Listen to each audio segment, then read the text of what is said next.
stream.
फिर दो 1-2 minute और रुक जाते हैं, फिर स्टार्ट करते हैं।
आई गेस फिर स्टार्ट करते हैं। जिन्हें आना होगा वो आ जाएंगे। एंड आज हम कल का डिफ फॉर कॉन्टेस्ट डिस्कस करेंगे एंड उसमें हम problem B to G discuss करेंगे। प्रॉब्लम ए हम डिस्कस नहीं कर रहे क्योंकि वो तो काफी स्ट्रेट फॉरवर्ड ही है कि सिंपली हर इंटीजर ही जो है वो एक परफेक्ट रूट होता ही है क्योंकि उसका स्क्वायर एग्जिस्ट करता है, तो इसलिए हम 1 to n integers direct print कर सकते हैं n डिस्टिंक्ट इंटीजर्स पुट करने के लिए। तो we'll start with problem B now.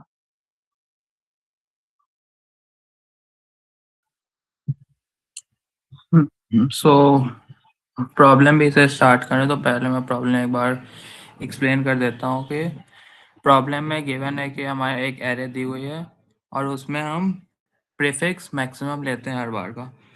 Prefix as example में दे रखा है, जैसे 1 to 1 है तो इसमें पहले हम 1 लेंगे, फिर 1 2 लेंगे, फिर 1 2 1 लेंगे। इसी तरीके से हम हर बार प्रीफिक्स मैक्सिमम लेते हैं। तो जो भी अब इसमें दे रखा है कि एक स्वैप हमें अलाउड है और उससे हमें वैल्यू मैक्सिमम चाहिए। तो लाइक अगर गिवन एग्जांपल में हम देखें 1 2 1, इसमें अगर हम एक स्वैप करना हो तो पहले तो हम इसमें अगर लिख लें तो इक्वल टू मैक्स 1 2।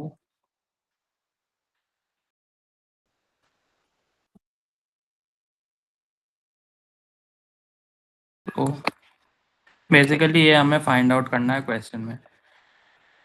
इसमें अगर हम देखें और इसमें हमें एक ही कंडीशन है कि हम कोई भी एक एलिमेंट स्वैप कर सकते हैं, दो एलिमेंट आपस में, और उससे हमें ये जो टोटल वैल्यू है ये हमें मैक्सिमाइज करनी है। तो इसमें अगर हम देखें तो एरे का कोई भी एक मैक्सिमम एलिमेंट पक्का एग्जिस्ट करेगा। तो लेट्स से हम उस एलिमेंट को m मान लेते हैं कि वो m किसी भी इंडेक्स पे है। अगर उस m को हम पहले इंडेक्स में हिला दें तो फिर maximum of a1 comma ai, अगर जैसे हम अगर पहला ही एलिमेंट मैक्स हो जाए, लेट्स से a1 ही अगर मैक्स हो जाए तो फिर a1 और a2 का मैक्स भी a1 ही होगा। a1 a2 a3 का मैक्सिमम भी m ही होगा। तो सारी मैक्सिमम की जो वैल्यू है वो हर बार m ही होगी, हम कितने भी a1 तक चले जाएं। और इसके लिए हमें एक ही स्वैप लग रहा है कि हम मैक्सिमम एलिमेंट को पकड़ रहे हैं, उससे हम a1 से स्वैप कर दे रहे हैं। तो अगर हम देखें तो m plus m plus m plus m, और ये कितने टाइम होगा, तो लाइक 1, फिर हम 1 2 के लिए करेंगे, फिर हम 1 2 3 के लिए, और ऐसे हम 1 से लेके n तक के लिए करेंगे। तो ये टोटल n इंटू m हो जाएगा। सो बस वही आंसर है, हमें रिपोर्ट भी वही करना था कि maximum value of array A after at most 1 operation. तो इस क्वेश्चन में अगर किसी को कोई डाउट हो या फिर क्लियर हो तो बता दो।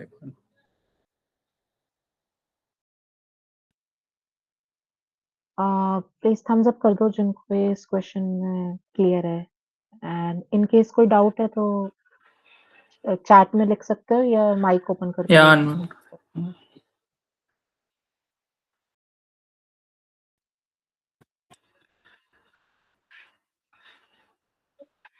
ओके, एंड ऑल्सो किसी को ए तो डिस्कस नहीं करना था इफ ए में किसी को डाउट हो तो, क्योंकि हमने ए स्किप कर दिया है।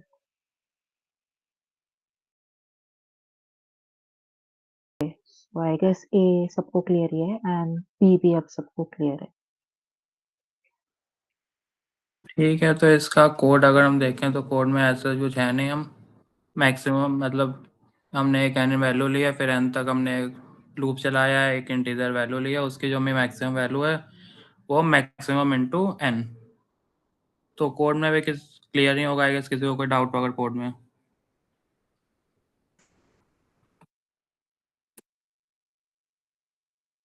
कोड क्लियर है सबको, अनम्यूट करके बोल सकते हो।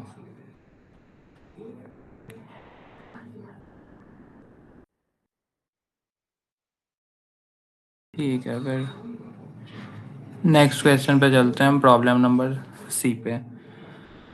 सी में गिवन है कि हमें एक एरे ऑफ इंटीजर गिवन है a1 a2 a3 A N तक। उसमें हमें कोई भी एक इंटीजर चुनना है x, जिसे हम सारे इंडेक्स में ऐड कर सकते हैं 1 से लेके n तक। तो लेट्स से जैसे एग्जांपल में दे रखा है कि 1 3 4 2 है और हमने 3 चूज किया, तो सारी वैल्यू हो जाएंगी 4 6 7 5। और उसके बाद हमें मैक्स ऑफ द एरे बताना है। तो पहले हम मैक्स से डिस्कस कर लेते हैं कि मैक्स क्या होता है। तो मैक्स का मतलब है smallest non negative integer that is not present in the array. मतलब एक एरे में काफी सारे एलिमेंट होते हैं, कौन सा वैसा स्मॉलेस्ट एलिमेंट है, पॉजिटिव एलिमेंट, जो कि एरे में नहीं है, नॉन। लाइक अगर हम कुछ एग्जांपल देखें तो 0 1 2 का मैक्स क्या आएगा, कोई अगर अनम्यूट करके बोलना चाहे चैट में। 2 आएगा। नहीं, स्मॉलेस्ट तो नहीं प्रेजेंट है। तो लाइक 0 1 2 में 2 तो प्रेजेंट ही है ना। 3 Yes, 3. हाँ, 3 सही है, क्योंकि 0 है 1 है 2 है और 3 नहीं है। अब 1 2 में अगर हम देखें तो इसका क्या आएगा, इसका भी 3 आएगा। नहीं, 0 पर स्मॉलेस्ट नॉन नेगेटिव, लाइक 0 इसमें नहीं है। Smallest non negative integer that is not present, तो लाइक 0 इसमें नहीं है तो 0 ही आएगा। ये क्लियर है, वो लाइक 1 2 का 0 क्यों आ रहा है। अब 0 1 3 का मैक्स क्या आएगा, 2 क्या सही है, लाइक 0 और 1 प्रेजेंट है तो मैक्स हमारा 2 आ जाएगा। सिमिलरली अगर हम 0 1 2 2 का मैक्स देखें तो इसका मैक्स क्या आएगा,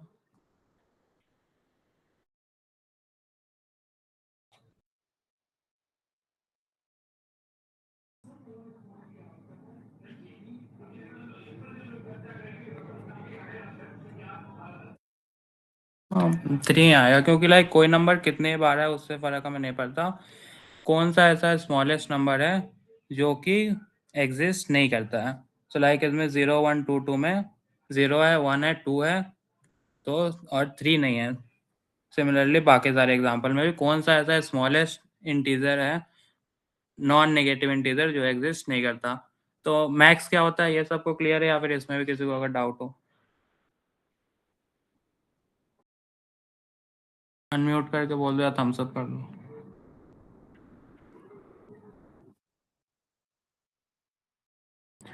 तो अब हमें दे रखा है कि हम सारे एलिमेंट में कोई भी नंबर x ऐड कर सकते हैं। x या तो पॉजिटिव होगा या फिर नेगेटिव होगा, x कुछ भी हो सकता है।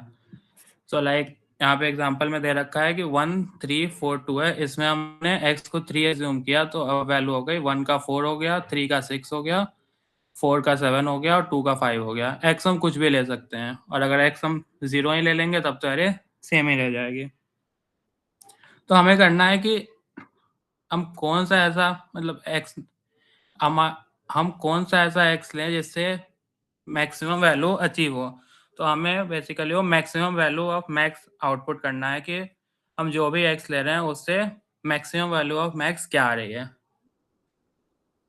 तो अगर हम देखें कि लेट्स हम एज्यूम कर लेते हैं कि मैक्स हमें k चाहिए, तो मैक्स अगर हमें k चाहिए तो उसके लिए ये हमारे लिए ज़रूरी है कि हमारे पास 0 1 2 3 4 और k-1 तक सारे एलिमेंट प्रेजेंट हों, क्योंकि उसके बिना तो हम मैक्स के कर ही नहीं सकते हैं।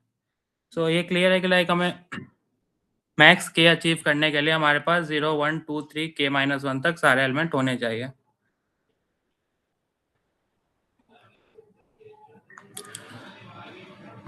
सो अब अगर हम देखें कि हम सारे एलिमेंट में x ऐड कर रहे हैं तो इससे केवल रिलेटिव डिफरेंस चेंज नहीं हो रहा है एलिमेंट का। लाइक अगर हम देखें कि 1 4 5 3 इसमें अगर हम कुछ भी ऐड कर रहे हैं 1 प्लस एक्स 4 प्लस एक्स और 5 प्लस एक्स, तो इनका आपस में जो डिफरेंस है वो अभी भी कांस्टेंट ही है। लाइक डिफरेंस पहले भी 3 और 1 था, अभी भी ये 3 और 1 ही है। तो इसका हम यूज़ कर सकते हैं कि कंस्ट्रक्शन या ऑपरेशन लगाने के पहले हमारे पास कुछ ऐसे एलिमेंट्स होने चाहिए, लाइक t+1 t+2 t+k-1 तक, क्योंकि तभी हम कर सकते हैं कि हम इसमें x को -t ले लेंगे जिससे कि ये t+1 t+2 से -t करके ये 0, 1, 2 k - 1 हो जाएगा।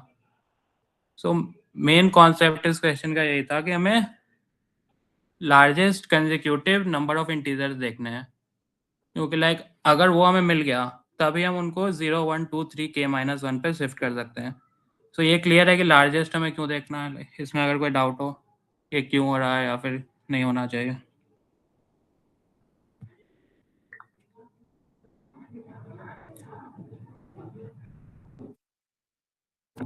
ठीक है, सो लाइक वही है कॉन्सेप्ट कि हमें t+1 t+k-1 होना चाहिए, जिसमें कि हम -t सब में कर दें तो फिर हमें 0, 1, 2, 3 और k-1 हो जाए। तो बेसिकली हमें अगर इसको हम देखें तो ये क्या है, ये largest group of consecutive integer block length ही है। सो उसके बाद ये the problem reduced to finding the largest number of consecutive integer in the array. So अब मेन चीज़ है कि इसका कोड हम कैसे लिख सकते हैं। सो पहले तो हम एरे को सॉर्ट कर लेंगे कि लाइक कोई भी सारी वैल्यूज ऑर्डर में आ जाए, कि लाइक कोई भी वैल्यू इधर उधर ना हो। उसके बाद हम 0 से लेके n तक लूप चला सकते हैं। और लेट से पहले हमने माना है कि एक ही एलिमेंट है, क्योंकि एक एलिमेंट तो हमेशा होगा ही। लाइक अगर हम लें 5, 6, 7 तो इसमें 5, 10, 15 तो इसमें 5 तो होगा ही एक एलिमेंट क्योंकि हमेशा कंसेक्यूटिव ही होगा। तो उसके बाद हम फर्स्ट इंडेक्स से लूप चला रहे हैं। अब अगर हम देख रहे हैं कि पहला एलिमेंट अगर अगले से एक ज़्यादा है, लाइक 5 के बाद 6 आ गया, तो फिर ये हमारी सीरीज +1 से बढ़ रही है। लाइक पहले ST1 था तो अब ये 2 हो जाएगा। उसके बाद सिमिलरली अगर 7 आ गया तो ये +1 से 3 हो जाएगी। उसके अलावा अगर ये सेम है तब तो हमें कोई फ़र्क नहीं पड़ रहा, लाइक ये सीरीज़ हमारी कंटिन्यू ही कर रही है। अभी जैसे 5 के बाद 5 आ गया तो हमें कोई दिक्कत नहीं है। बाद में ऐसा हो सकता है कि मे बी 6 आ जाए, कितने ही 5 हैं, ना उससे हमारी मैक्स की लेंथ बढ़ रही है, ना फिर हमारी सीरीज़ टूट रही है। तो लाइक सीरीज़ भी कंटिन्यू कर रही है पर लेंथ भी नहीं बढ़ रही है। सिमिलरली सो अगर ai = 1 + ai-1 हो तो उससे हम ये कर सकते हैं। पर अगर इसमें 2 का गैप आ गया है, लाइक 6 के बाद 8 आ गया या फिर 6 के बाद 10 आ गया, फिर कितने का भी गैप आ गया, तो फिर हमारी सीरीज़ टूट जाएगी। तो उसमें क्या होगा, फिर हम यहाँ से नई सीरीज़ स्टार्ट करेंगे लाइक 10 से। तो फिर हम स्टार्ट को 1 मार्क कर देंगे। फिर उसके बाद 10 के बाद सिमिलरली अगर 11 आएगा तो हम स्टार्ट को ++ कर देंगे, हमारी लेंथ बढ़ जाएगी। अगर 12 आएगा तो वापस हम 12 से नई स्ट्रीक स्टार्ट करेंगे। सिमिलरली अगर 10 आ गया तो हम बस ST को 1 ही मेंटेन करके रखेंगे कि इस उम्मीद में कि आगे 11 भी आ सकता है। तो इस सारे ST का जो मैक्सिमम वैल्यू है वही हमारा आंसर होगा, और हमें निकालना भी तो वही था कि मैक्सिमम वैल्यू क्या है लार्जेस्ट कंसेक्यूटिव एलिमेंट्स की। तो बस फिर हम वही प्रिंट कर देंगे। सो इस क्वेश्चन में अगर किसी को डाउट हो कोई, या फिर क्लियर है इसका कोड और जो आइडिया है।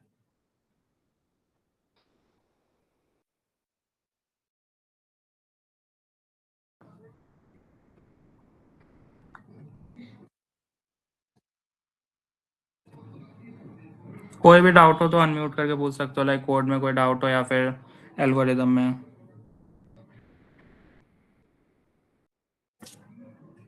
ठीक है, फिर आगे के 3 क्वेश्चन नील डिस्कस करेगा, DEF।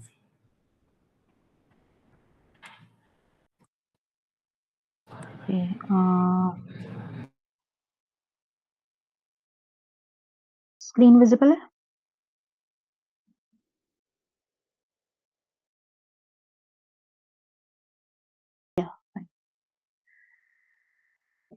तो आई होप प्रॉब्लम डी पढ़ रखी है सब लोगों ने। इन केस नहीं पढ़ रखी तो मैं ब्रीफली डिस्कस कर रहा हूँ प्रॉब्लम को। कि एक एरे दे रखी है इंटीजर्स की, उसमें हमें ऑपरेशंस परफॉर्म करने हैं। ऑपरेशंस इस टाइप के होंगे कि हमें m ऑपरेशंस दे रखे हैं जिसमें हम a bi को सेट करेंगे a bi प्लस ci। सो ये ऑपरेशन तो सिंपल ऑर्डर 1 ऑपरेशन ही है। इसके बाद एक कंडीशन दे रखी है कि अगर कोई भी एलिमेंट जो है वो ग्रेटर देन h चला गया, यानी कोई भी ai after performing this operation greater than h हो जाए, तो हम रीसेट कर देंगे ओरिजिनल एरे पे।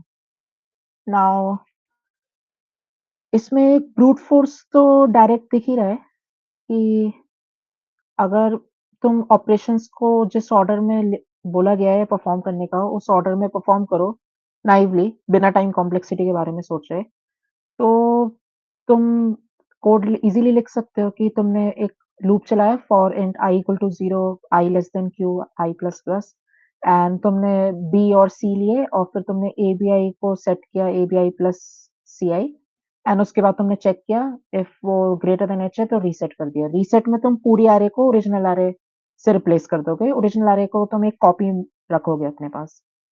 सो इसकी टाइम कॉम्प्लेक्सिटी कोई बताना चाहेगा वर्स्ट केस में क्या है इस ब्रूट फोर्स सॉल्यूशन की?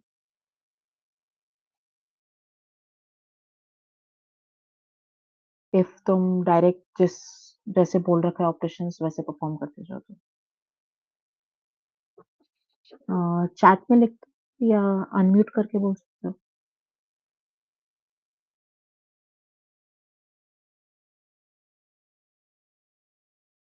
N star M, right. First case में इसकी कॉम्प्लेक्सिटी एन स्टार एम है। उसके लिए फर्स्ट केस कब होगा? जब तुम सारे हर एक ऑपरेशन में रीसेट मारोगे। हर एक ऑपरेशन में तुम्हें अगर रीसेट करना पड़ा और तुम रीसेट में मतलब नाइवली पूरी एरे को रीसेट कर रहे हो तो वो एक ऑर्डर एन ऑपरेशन है। और हर ऑपरेशन पे मान लो रीसेट करना पड़ा तो total complexity N star M हो जाएगी। नाउ जो कंस्ट्रेंट्स गिवन है उसमें एन और एम दोनों 2 into 10 raised to power 5 तक है। सो एन स्टार एम जो है वो 4 into 10 raised to power 10 हो जाएगा जो कि टाइम लिमिट एक्सीड करेगा। अच्छा, ये कोई मेरे को बता सकते हैं कि हर ऑपरेशन पे रीसेट करना पड़े, ये जो वर्स्ट केस है जिसमें कि कॉम्प्लेक्सिटी एन स्टार एम आ रही है, इसके लिए कोई टेस्ट केस बता सकते हैं इनपुट फॉर्मेट में? कैसा टेस्ट केस होगा कोई जिसमें ऐसा हो रहा हो कि हर बार रीसेट हो रहा हो? चैट में बता सकते हो या अनम्यूट करके बता सकते हो? क्योंकि ये भी एक इम्पोर्टेंट स्किल है कि तुम टेस्ट केस जनरेट कर पाओ, उससे तुम काउंटर टेस्ट केसेस फिर बना पाते हो एंड अपनी टाइम कॉम्प्लेक्सिटी के आर्ग्यूमेंट्स को प्रूफ कर पाते हो। So anyone? जैसे एरे के सारे एलिमेंट अगर 1 है हम्म, और सी भी 1 है सब हाँ केस में और एच हाँ 1 है हाँ, राइट, करेक्ट। सो अगर मैं हर ऑपरेशन में C1 है और मैं बढ़ा दूं तो वो हमेशा H से ग्रेटर आ रहा है, राइट। सो ये एक टेस्ट केस है कि अगर हर ऑपरेशन में H से ग्रेटर ऐसे आ पा रहा है तो रीसेट होगा। नाउ इससे तुम्हें ये तो दिख रहा है कि रीसेट ऑपरेशन कॉस्टली है इफ तुम वैसे करो उसको जैसे कि उन्होंने कहा है। तो इसको ऑप्टिमाइज करने का तरीका ये है कि तुम सिर्फ उन इंडेक्सेस को रीसेट करो जो कि अपडेट हुई हैं अभी तक। लाइक अगर तुमने कुछ ऑपरेशंस करते गए, उसमें कोई भी ग्रेटर देन एच नहीं हुआ, तुम करते जा रहे हो। तुम एक सेट ऑफ इंडेक्सेस ये स्टोर रख रहे हो कि कौन सी अपडेट हुई है अभी तक। उसके बाद मान लो किसी इंडेक्स किसी ऑपरेशन में ऐसा होता है कि तुम्हें रीसेट करना पड़ा है, तो सिर्फ तुम उन इंडेक्सेस को रीसेट करो जिनमें हमने अपडेट्स किए हैं, क्योंकि जो बाकी इंडेक्सेस हैं जिनमें हमने कोई अपडेट नहीं किए, उनको रीसेट करने की जरूरत ही नहीं है, वो ऑलरेडी अपना ओरिजिनल एरे की इक्विवेलेंट है। सो अब तुम इन इंडिसेस का ट्रैक कैसे रख सकते हो जो भी अपडेटेड है सो फार? इसको कोई आंसर करना चाहेगा किस तरह से तुम ट्रैक रख सकते हो इंडिसेस का? ये वैसे इसका आंसर लाइक उसी के बेसिस पे है जो तुमने अभी तक हमारी जो भी क्लासेस हुई हैं बेसिक एसटीएल की या टू पॉइंटर या प्रीफिक्सन उन से रिलेटेड ही है ये सब। स्टोरिंग इन अ वेक्टर और मैप, राइट। तुम एक वेक्टर या मैप में स्टोर रख सकते हो। तुम एक बट ये है कि अगर तुमने कोई इंडेक्स आई पे मान लो अपडेट किया तो तुमने इंडेक्स आई को वेक्टर में पुश कर दिया। नेक्स्ट ऑपरेशन में तुमने अगेन इंडेक्स आई पे अपडेट किया तो तुम अगेन आई को पुश कर दोगे। तुम ये डुप्लीकेट इंडेक्सेस नहीं रखना चाहोगे। टू ऑप्टिमाइज तुम चाहोगे कि सिर्फ डिस्टिंक्ट इंडेक्सेस ही रखे जाए, क्योंकि तुम्हें फाइनली बस इंडेक्स का ट्रैक ही तो रखना है कि उस इंडेक्स पे अपडेट हुआ है कि नहीं। सो अगर मैं डुप्लीकेट्स ना रखना चाहूँ, सिर्फ मैं या सेट। सो सेट एक डेटा स्ट्रक्चर है सी प्लस प्लस में जिसमें हम लॉग इन टाइम में इंसर्शन और डिलीशन या एक्सेस कर सकते हैं। तो एक सेट में हम इंडिसेस का स्टोर रख सकते हैं। इससे क्या है कि हमारे पास यूनिक इंडिसेस होंगी जो कि अभी तक अपडेट हुई हैं। अब मान लो मैंने ये करा, यूनिक इंडिसेस मैंने ट्रैक रखा और मैंने जब रीसेट की बारी आई तो रीसेट मैंने सिर्फ उन यूनिक इंडिसेस पे किया और उसके बाद मैंने उस सेट को क्लियर कर दिया। तो अब मेरी टोटल टाइम कॉम्प्लेक्सिटी क्या हुई? पहले तो n स्टार n थी। अब मैं जो ये रीसेट कर रहा हूँ, ये मैं सिर्फ उन इंडिसेस पे कर रहा हूँ जो अपडेट हुई है। तो कोई इसको गेस करना चाहेगा क्या कॉम्प्लेक्सिटी आ रही है?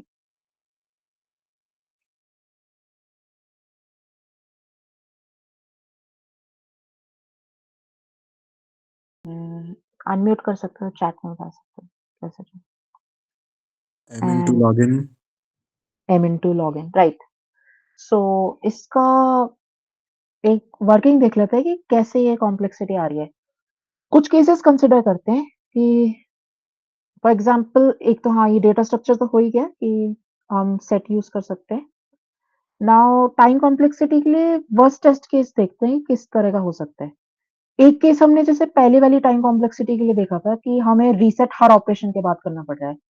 तो अगर हमें ऐसा करना पड़ रहा है कि हर ऑपरेशन में रीसेट हो रहा है, तो सिर्फ एक इंडेक्स पे ही चेंज हुआ है एंड उस इंडेक्स पे ही फिर हम अपना रीसेट कर रहे हैं। सो ये जो रीसेट ऑपरेशन है, ये सिर्फ ऑर्डर 1 का ही है, एक रीसेट के लिए। एंड टोटल टाइम देन हमारे पास अगर m ऑपरेशंस है, उनमें m रीसेट्स हैं, तो ये ऑर्डर m होगा। इसमें मैं सेट की लॉग इन फैक्टर को इग्नोर कर रहा हूँ। अगेन इसमें मैं मल्टीप्लाई करूंगा लॉग इन को, तो m लॉग इन आ गया, जैसा कि जिसने मीट में कहा अभी। नेक्स्ट केस है, अगर तुम्हें n डिस्टिंक्ट इंडिसेस तुम अपडेट कर लो, उसके बाद तुम्हें रीसेट मारना पड़े, तो ये रीसेट जो है एटलीस्ट n ऑपरेशंस के बाद ही होगा, क्योंकि हम हर ऑपरेशन में एक इंडेक्स को ही एक्सेस कर रहे हैं। तो हमें अगर n डिस्टिंक्ट इंडेक्सेस को अपडेट करना है, तो हम n ऑपरेशंस एटलीस्ट चाहिए। फर्स्ट केस में हम एक ऑर्डर n का रीसेट ऑपरेशन करेंगे आफ्टर एवरी n ऑपरेशंस। अब मेरे पास टोटल m ऑपरेशंस थे, तो मैं m बाय n टाइम्स जो है रीसेट करूंगा ऑर्डर n का। तो इसकी टोटल कॉम्प्लेक्सिटी जो होगी वो n into n by n होगी, which is again order m। And इसमें अगेन सेट का जो लॉग n का फैक्टर है वो मल्टीप्लाई होगा, तो m लॉग n। नाउ एक जनरल केस कंसिडर करते हैं कि हमने k अपडेट्स परफॉर्म की और kth अपडेट जो है वो रीसेट ऑपरेशन को लीड करता है, क्योंकि ग्रेटर देन h वाली कंडीशन हो जाए। एंड ऑल दीज जो की अपडेट्स हैं वो डिस्टिंक्ट इंडिसेस पे है। तो हम ऑर्डर k का रीसेट ऑपरेशन करेंगे आफ्टर एवरी k ऑपरेशंस, यानी हम m बाय k टाइम्स जो है रफली वो ऑर्डर k का ऑपरेशन करेंगे। सो टोटल टाइम इसमें again k into m by k होगा, which is again order m and multiplied by the log n factor. So as we see here, इसमें हमने ऑर्डर n टाइम में ये operation कर लिया, जो कि पहले ऑर्डर n स्टार n था। इसका रीजन ये है कि हमने वो ट्रैक रखा जो इंडिसेस सिर्फ अपडेट हो रही है।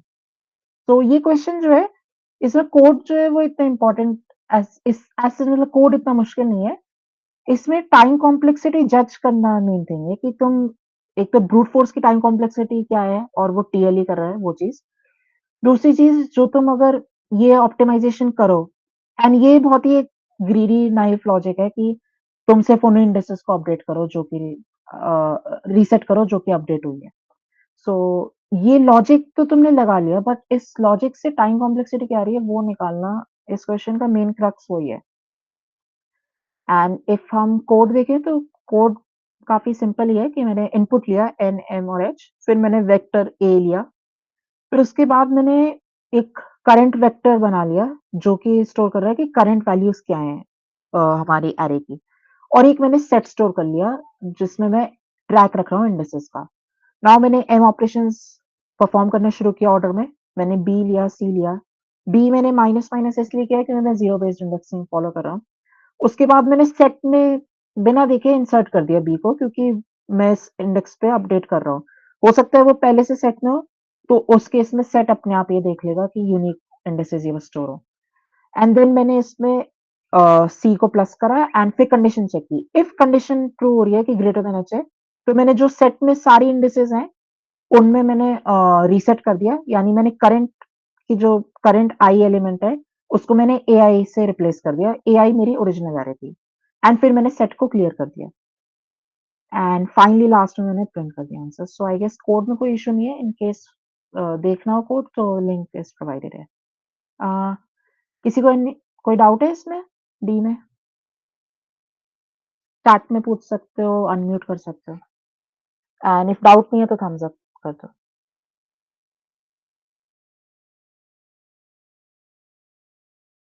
ओके, ठीक है, आई गेस कोई डाउट नहीं है। देन हम ई पे पढ़ते हैं। सो ई क्वेश्चन आई होप रीड कर रखा है सबने, इफ नहीं कर रखा तो मैं ब्रीफली अगेन डिस्कस कर रहा हूँ। n रोबोट्स हैं और m स्पाइक्स हैं। एक फ्लैट नंबर लाइन है जो कि इनफाइनाइट है, negative values, zero, positive values सब हैं एंड एक हॉरिजॉन्टल लाइन है एंड उस पे रोबोट्स लोकेटेड है AI पोजीशन पे एंड स्पाइक्स लोकेटेड है BI पोजीशन पे एंड हमें की इंस्ट्रक्शंस दिए हैं जिनका मीनिंग ये है कि अगर L दे रखा है तो हम सारे रोबोट्स को लेफ्ट मूव करेंगे बाय 1 एंड अगर R दे रखा है तो हम सारे रोबोट्स को मूव करेंगे राइट बाय 1, यानी -1 करेंगे या तो सारे रोबोट्स के पोजीशंस में या +1 करेंगे सारे रोबोट्स के पोजीशन पे डिपेंडिंग ऑन L या R। इसमें एडिशनल कंस्ट्रेंट कुछ दे रखे हैं कि रोबोट्स और स्पाइक सेम पोजीशन पे नहीं होंगे इनिशियली एंड हमें निकालना क्या है कि अगर कोई रोबोट स्पाइक को हिट करता है तो वो इमीडिएटली डेड हो जाएगा एंड उसके बाद हमें ith सेकंड पे ये बताना है कि कितने रोबोट्स अलाइव है, यानी आफ्टर फर्स्ट आई इंस्ट्रक्शंस कितने रोबोट्स अलाइव है वो हमें निकालना है for each I from 1 to k। Now इसका ब्रूट फोर्स सॉल्यूशन तो स्ट्रेट फॉरवर्ड यही है कि तुम सारे रोबोट्स को जैसा कहा है वैसा करो कि मूव करो वन बाय वन। एक इंस्ट्रक्शन तुमने रीड की एल है तो सारे रोबोट्स को -1 करो, आर है तो सारे रोबोट्स को +1 करो। उसके बाद हर मूव पे तुम चेक करो कि कोई रोबोट ने स्पाइक हिट किया या नहीं किया। इफ किया है तो तुम उसे सेट ऑफ रोबोट्स से रिमूव कर दो एंड फॉर आउटपुट तुम्हें बस इस करंट सेट ऑफ रोबोट्स का साइज प्रिंट करना है। तुम स्पाइक्स को भी सेट में स्टोर कर सकते हो एंड रोबोट्स को भी सेट में स्टोर कर सकते हो। इसकी टाइम कॉम्प्लेक्सिटी कोई बताना चाहेगा इस ब्रूट फोर्स सॉल्यूशन की? कि अगर तुमने रोबोट्स और स्पाइक्स को सेट में स्टोर कर रखा है एंड तुम ये move as it is perform करके देख रहे हो कि सब रोबोट्स जो करंट सेट में है उनको लेफ्ट या राइट मूव करा है, उनके बाद उन्हें चेक किया कि कोई रोबोट स्पाइक हिट किया है नहीं तो डिलीट करा। Time complexity n star k, n मेरे रोबोट्स हैं एंड या n star k is sufficient. Now इसमें कुछ लॉग के फैक्टर्स हैं जो सेट के कि अगर मैं एक रोबोट को एक्सेस कर रहा हूँ तो लॉग एन टाइम है, तो n लॉग एन में मैंने सारे रोबोट्स को देख लिया, उन्हें मूव करा दिया। फिर हर रोबोट को चेक करने के लिए कि उसने स्पाइक को हिट किया कि नहीं, अगर मैंने स्पाइक्स को सेट में स्टोर कर रखा है तो मैं हर रोबोट की पोजीशन को बस देखूंगा कि क्या वो स्पाइक्स के सेट में प्रेजेंट है या नहीं, तो ये लॉग एम टाइम हो जाएगा। इन केस मैंने सेट नहीं बना रखा एंड मैंने सिंपली स्पाइक्स एरे में स्टोर्ड है किसी भी ऑर्डर में, तो मैं उसको पूरी एरे को ट्रैवर्स करके देखना पड़ेगा कि उस एरे में ये रोबोट की पोजीशन है कोई स्पाइक की या नहीं, तो वो ऑर्डर एम हो जाएगा, तो इसलिए मैंने सेट बना लिया है।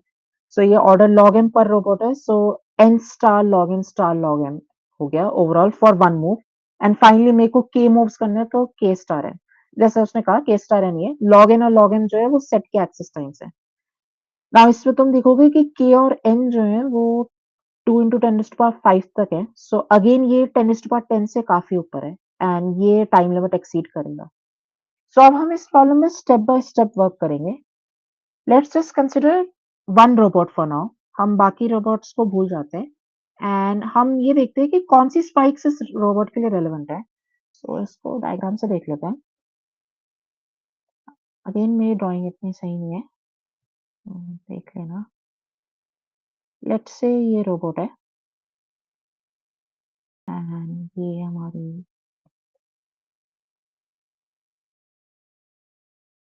हमारी नंबर लाइन थी, इस पे पोजीशन P पे ऐसे एंड कुछ स्पाइक्स हैं। स्पाइक्स मैं ट्रायंगल से डिनोट कर रहा हूँ, रोबोट मैं स्टिक फिगर से डिनोट कर रहा हूँ।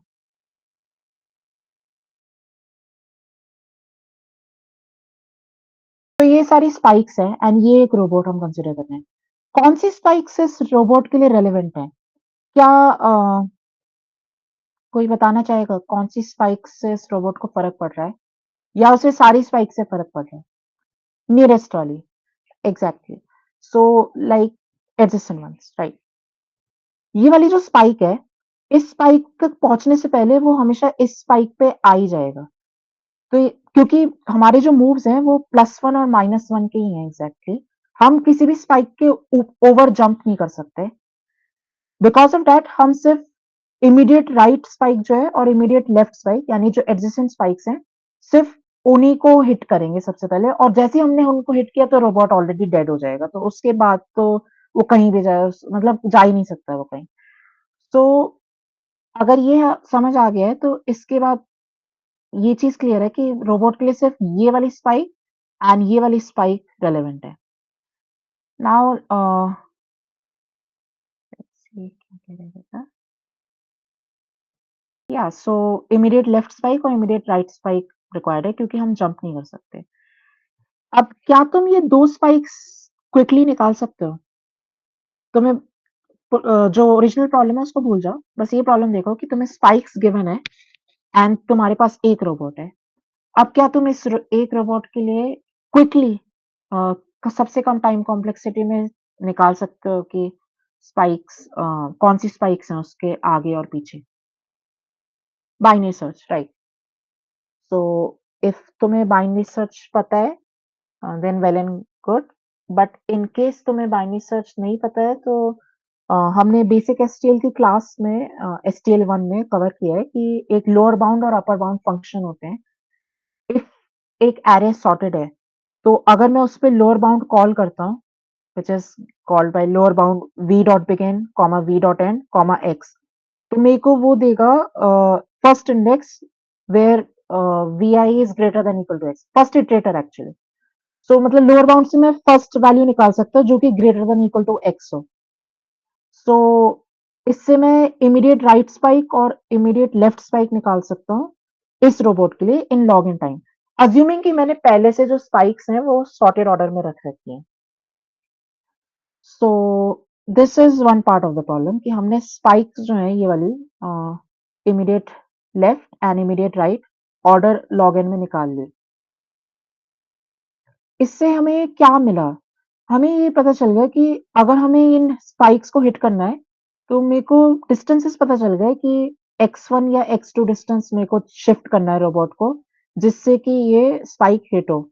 What I mean by x1 is कि ये जो ये डिस्टेंस है, दिस इज़ x1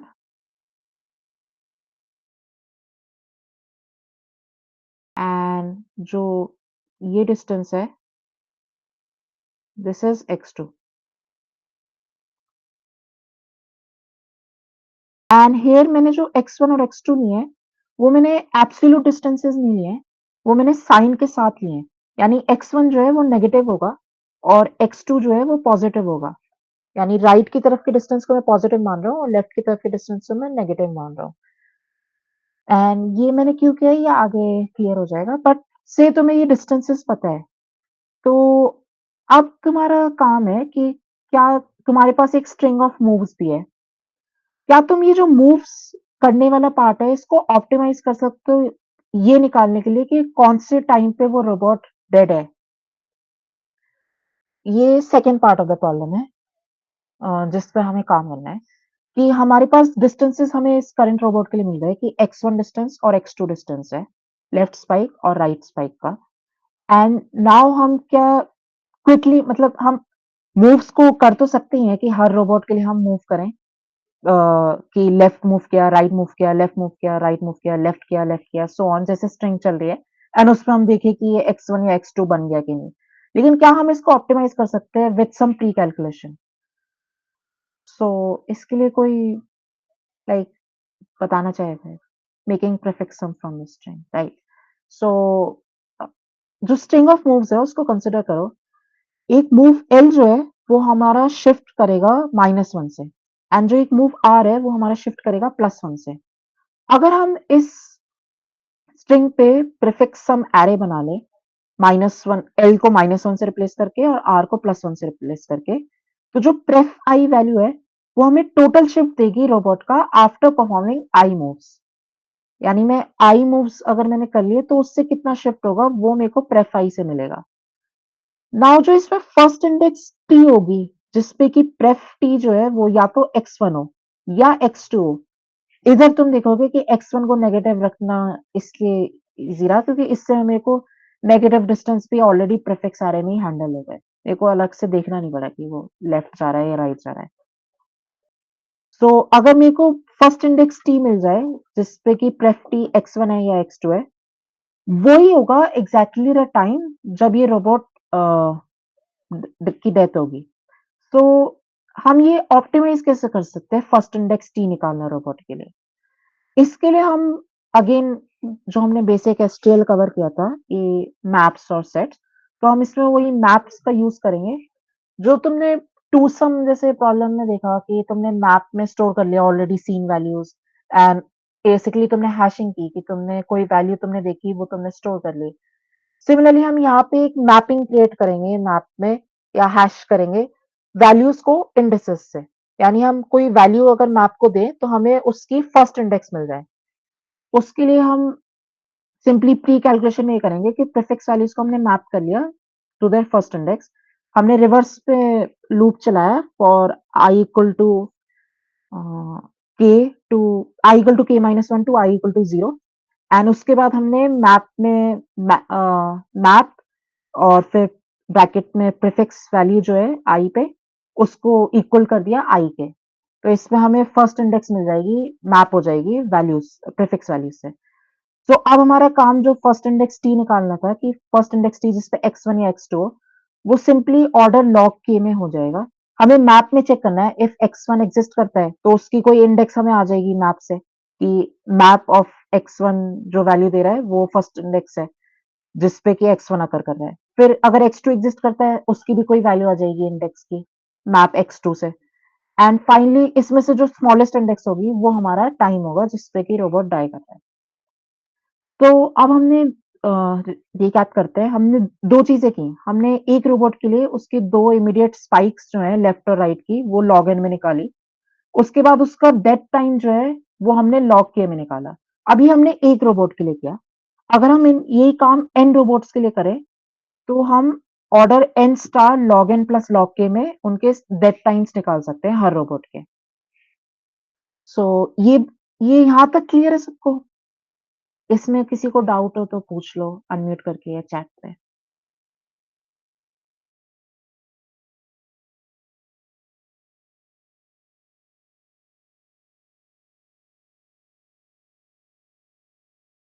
हाँ, इफ नहीं है डाउट तो थम्स अप कर देना।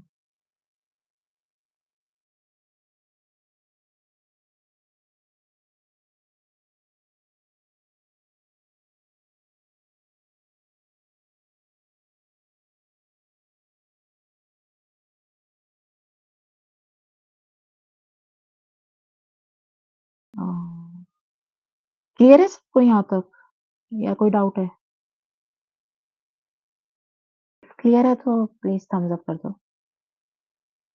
ओके, सो अब हमने हर रोबोट के लिए उसका डेथ टाइम निकाल लिया है कि वो किस टाइम पे अपना डेड हो रहा है। सो हमारे पास लाइफ पीरियड्स हैं बेसिकली हर रोबोट के 0 से लेके T1-1, 0 से लेके T2-1, सो ऑन टिल 0 से लेके Tn-1। यानी हमें पता है कि ith रोबोट जो है वो अलाइव है in the time period from 0 to Ti-1। हमें फाइनली आउटपुट क्या करना है कि number of alive robots at ith second for I equal to 1 to I equal to k। इसका ब्रूट फोर्स वे तो यही है कि हम सारे हर सेकंड पे लाइफ पीरियड्स चेक करें हर रोबोट का एंड काउंट करें एक्टिव लाइफ पीरियड्स को कि कौन से मतलब ये जो हमारे पास L R के पेयर्स है बेसिकली, तो हम हर I के लिए देखेंगे कि उस कितने L R पेयर जो है उसके अंदर ये I आ रहा है यानी L less than equal to I and I less than equal to R and वो हम काउंट जो है वो करेंगे एंड उसको प्रिंट कर देंगे। ये एक ब्रूट फोर्स तरीका है जो अगेन कॉम्प्लेक्सिटी जो है k स्टार n हो गई जिससे TLE आएगा। इसको हम ऑप्टिमाइज कैसे कर सकते हैं? एंड ऑप्टिमाइज करने का तरीका जो है तुम्हारी जो भी 2 क्लासेस पहले हो रखी हैं, 2 पॉइंटर की क्लास या प्रीफिक्स सम की क्लास, उनसे ही आएगा। तो इफ कोई बताना चाहता हो, कोई भी मेथड ऑप्टिमाइज़ करने का, कि हमारे पास लाइफ पीरियड्स गिवन है एंड अब हमें बताना है कि ith सेकंड पे कितने अलाइव हैं। चैट में लिख सकते हो, अनम्यूट कर सकते हो इफ किसी को बताना है।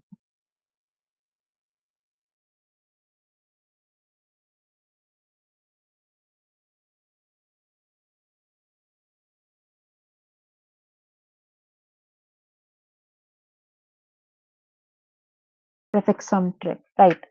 सो एक मेथड तो यही है, प्रीफिक्स सम टेक्निक। सारे रोबोट्स अलाइव, इफ ये टेक्निक किसी को नहीं पता इन केस, जिसने लास्ट क्लास अटेंड ना करी हो प्रीफिक्स सम की, तो मैं एक बार बता देता हूँ कि अगर मेरे पास ये store -1 at the array at the time of death, right, यही है। मेरे पास अगर L, R के कई सारे पेयर्स थे, कि मैं बोल रहा हूँ कि ये रोबोट्स जो हैं अलाइव हैं L से R तक, तो मैं प्रेफ एक प्रीफिक्स एरे बनाऊँगा, जिसमें मैं प्रेफ L, हाँ, टाइप ही कर लेता हूँ। तो मैं इसमें ये करूँगा कि जो नंबर लाइन है L से R तक, उसमें मैं L पे तो +1 कर दूँगा, कि मैं कह रहा हूँ कि अब L के आगे जो है इसका इफ़ेक्ट आएगा, यानी ये अलाइव हो गया एंड R+1 पे मैं -1 कर दूँगा। ये बेसिकली इसको गन्स एंड शील्ड्स टेक्निक भी कहते हैं एंड कि हम ऐसे विजुअलाइज़ कर सकते हैं कि एक सोल्जर है, जो कि L पे खड़ा है एंड उसने गन चलाई, तो उसका +1 यहाँ पे आ गया। फिर उसकी एक रेंज थी L से R तक, R के बाद उसका जो शॉट है वो किसी को लगेगा नहीं, तो हमने R+1 पे -1 कर दिया। फाइनली अगर इस एरे पे मैं ये सारे L, R पेयर्स के लिए कर लूँ एंड उसके बाद मैं इस पे प्रीफिक्स सम लूँ, यानी pref I equal to pref I plus pref I -1, तो उससे मेरी जो फाइनल वैल्यूज़ आएँगी प्रीफिक्स एरे में, वो मेरे को देगी कि ith इंडेक्स पे कितने गन शॉट्स मिल रहे हैं, या इन दिस एग्ज़ाम्पल कितने रोबोट्स अलाइव हैं।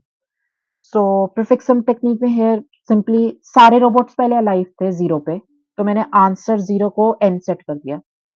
यानी मैंने जो प्रेफ L प्लस प्लस वाला पार्ट था, वो मैंने सारे रोबोट्स के लिए किया, तो आंसर 0 प्लस प्लस मैंने कई n टाइम्स किया, तो n हो गया। उसके बाद मैंने हर रोबोट के टाइम अगर डेथ टाइम Ti है, तो मैंने आंसर Ti माइनस माइनस कर दिया एज़ जिसने चैट में लिखा था। सो इससे क्या है कि उस रोबोट का जो इफ़ेक्ट है प्रीफिक्स एरे में, वो नलिफाई हो जाएगा, यानी मैं उसकी डेथ सिग्निफाई कर रहा हूँ Ti टाइम पे। फाइनली मैंने इसके ऊपर प्रीफिक्स सम ले लिया, answer I plus equal answer I -1 for all I from 1 to k, and इससे फाइनली मेरे को आंसर I में वही काउंट ऑफ अलाइव रोबोट्स मिल गए, which is exactly what the question asked. So इसकी टाइम कॉम्प्लेक्सिटी ऑर्डर k है। Next है 2 पॉइंटर अप्रोच। ये भी हमने एक क्लास में कवर कर रखा है। सो 2 पॉइंटर अप्रोच पे हमने सिंपली ये किया कि जो डेथ टाइम्स है हमारे पास Ti, वो हमने एक एरे में इंसर्ट कर लिए। फॉर एग्जांपल डेथ टाइम्स आए हमारे पास 1, 2, 2, 3, 4 से इस तरह से डेथ टाइम्स हैं। तो ये मैंने एक एरे में डाल लिए 1, 2, 2, 3, 4 एंड इस एरे को मैंने सॉर्ट कर लिया। उसके बाद मैंने एक पॉइंटर इस एरे पे रखा j equal to 0 for this death array. फिर मैंने इनिशियलाइज़ किया alive count equal to n, क्योंकि इनिशियली सारे रोबोट्स अलाइव हैं। इसके बाद मैं टाइम को इटरेट करूँगा i इक्वल टू 1 से i इक्वल टू k तक। एट टाइम i अगर मेरा डेथ j जो है वो इक्वल टू i है, यानी इस टाइम पे किसी रोबोट की डेथ हुई थी, तो मैं लाइफ काउंट को डिक्रीज कर दूंगा। ये मैं एक लूप चला के करते जाऊंगा और जे को मैं फॉरवर्ड करते जाऊंगा, यानी जो सेकंड पॉइंटर है मेरा डेथ एरे पे, उसको मैं फॉरवर्ड करते जाऊंगा एंड फाइनली एक टाइम आएगा जब वो फॉरवर्ड होना बंद हो जाएगा, तब मेरी जो भी अलाइव काउंट की वैल्यू है, वो मेरे को आई इंस्ट्रक्शंस के बाद कितने रोबोट्स अलाइव है वो देगा। इसका स्यूडो कोड रफली देख लें तो हमने g इक्वल टू 0 सेट किया एंड आई एम अज्यूमिंग कि डेथ टाइम्स ऑलरेडी डाल रखी हैं और ये सॉर्टेड है। फिर alive count equal to n किया, फिर मैंने i को 1 से k चलाया एंड अंदर मैंने एक सेकंड पॉइंटर को देखा कि अगर j लेस देन n है and that j equal equal i है, तो मैंने अलाइव काउंट को डिक्रीज़ किया और J++ किया। यानी मैं कह रहा हूँ कि एक रोबोट इस टाइम पे डेथ हुई है एंड उसके बाद मैंने प्रिंट कर दिया लाइव काउंट को। सो ये दोनों ही केसेस में ऑर्डर n+ की है टाइम कॉम्प्लेक्सिटी और जो 2 पॉइंट अप्रोच है उसमें सॉर्टिंग की एक एक्स्ट्रा लॉग इन फैक्टर और होगा कि n log n में सॉर्टिंग होगी। सो फाइनली हमारी जो टोटल टाइम कॉम्प्लेक्सिटी हुई है n + m + k इनपुट लेने के लिए कि हमने n अरे साइज़ इनपुट लिया, m अरे साइज़ इनपुट लिया, k अरे साइज़ इनपुट लिया। उसके बाद हमने n into log n plus log k में वो निकाले स्पाइक्स जो कि लेफ्ट राइट में है और फिर उससे हमने डेड टाइम निकाला हर रोबोट के लिए। उसके बाद फाइनली हमने n plus k में ये कर लिया जो आंसर वेक्टर निकालना था रिक्वायर्ड। सो टोटल कॉम्प्लेक्सिटी हमारी n star log n plus m plus k हो गई। अगर सिंस m और k की भी वैल्यू ऑलमोस्ट सेम है तो हम इसको n log n भी कह सकते हैं रफली क्योंकि सबके जो कंस्ट्रेंट्स हैं वो हाईएस्ट 2 into 10⁵ है। सो अगर इसको मैं प्लग इन करूँ वैल्यूज़ को तो ये 4 into 10⁶ हुआ जो कि with in time limit work करेगा। इसमें एक और चीज़ है कि जो हर रोबोट था उसके लिए जो हमने स्पाइक्स निकाले थे वो हमने बाइनरी सर्च से निकाले थे। हम हर रोबोट के लिए स्पाइक्स निकालने के लिए 2 पॉइंटर भी यूज़ कर सकते हैं। एंड इसके लिए सिंपल कांसेप्ट ये है कि हमने रोबोट्स अरे को सॉर्ट किया और हमने स्पाइक्स अरे को भी सॉर्ट किया। अब हमारे पास 2 सॉर्टेड अरेज़ हैं और हमारे पास 2 पॉइंटर हैं, एक पॉइंटर आई रोबोट्स पे, एक पॉइंटर जे स्पाइक्स पे।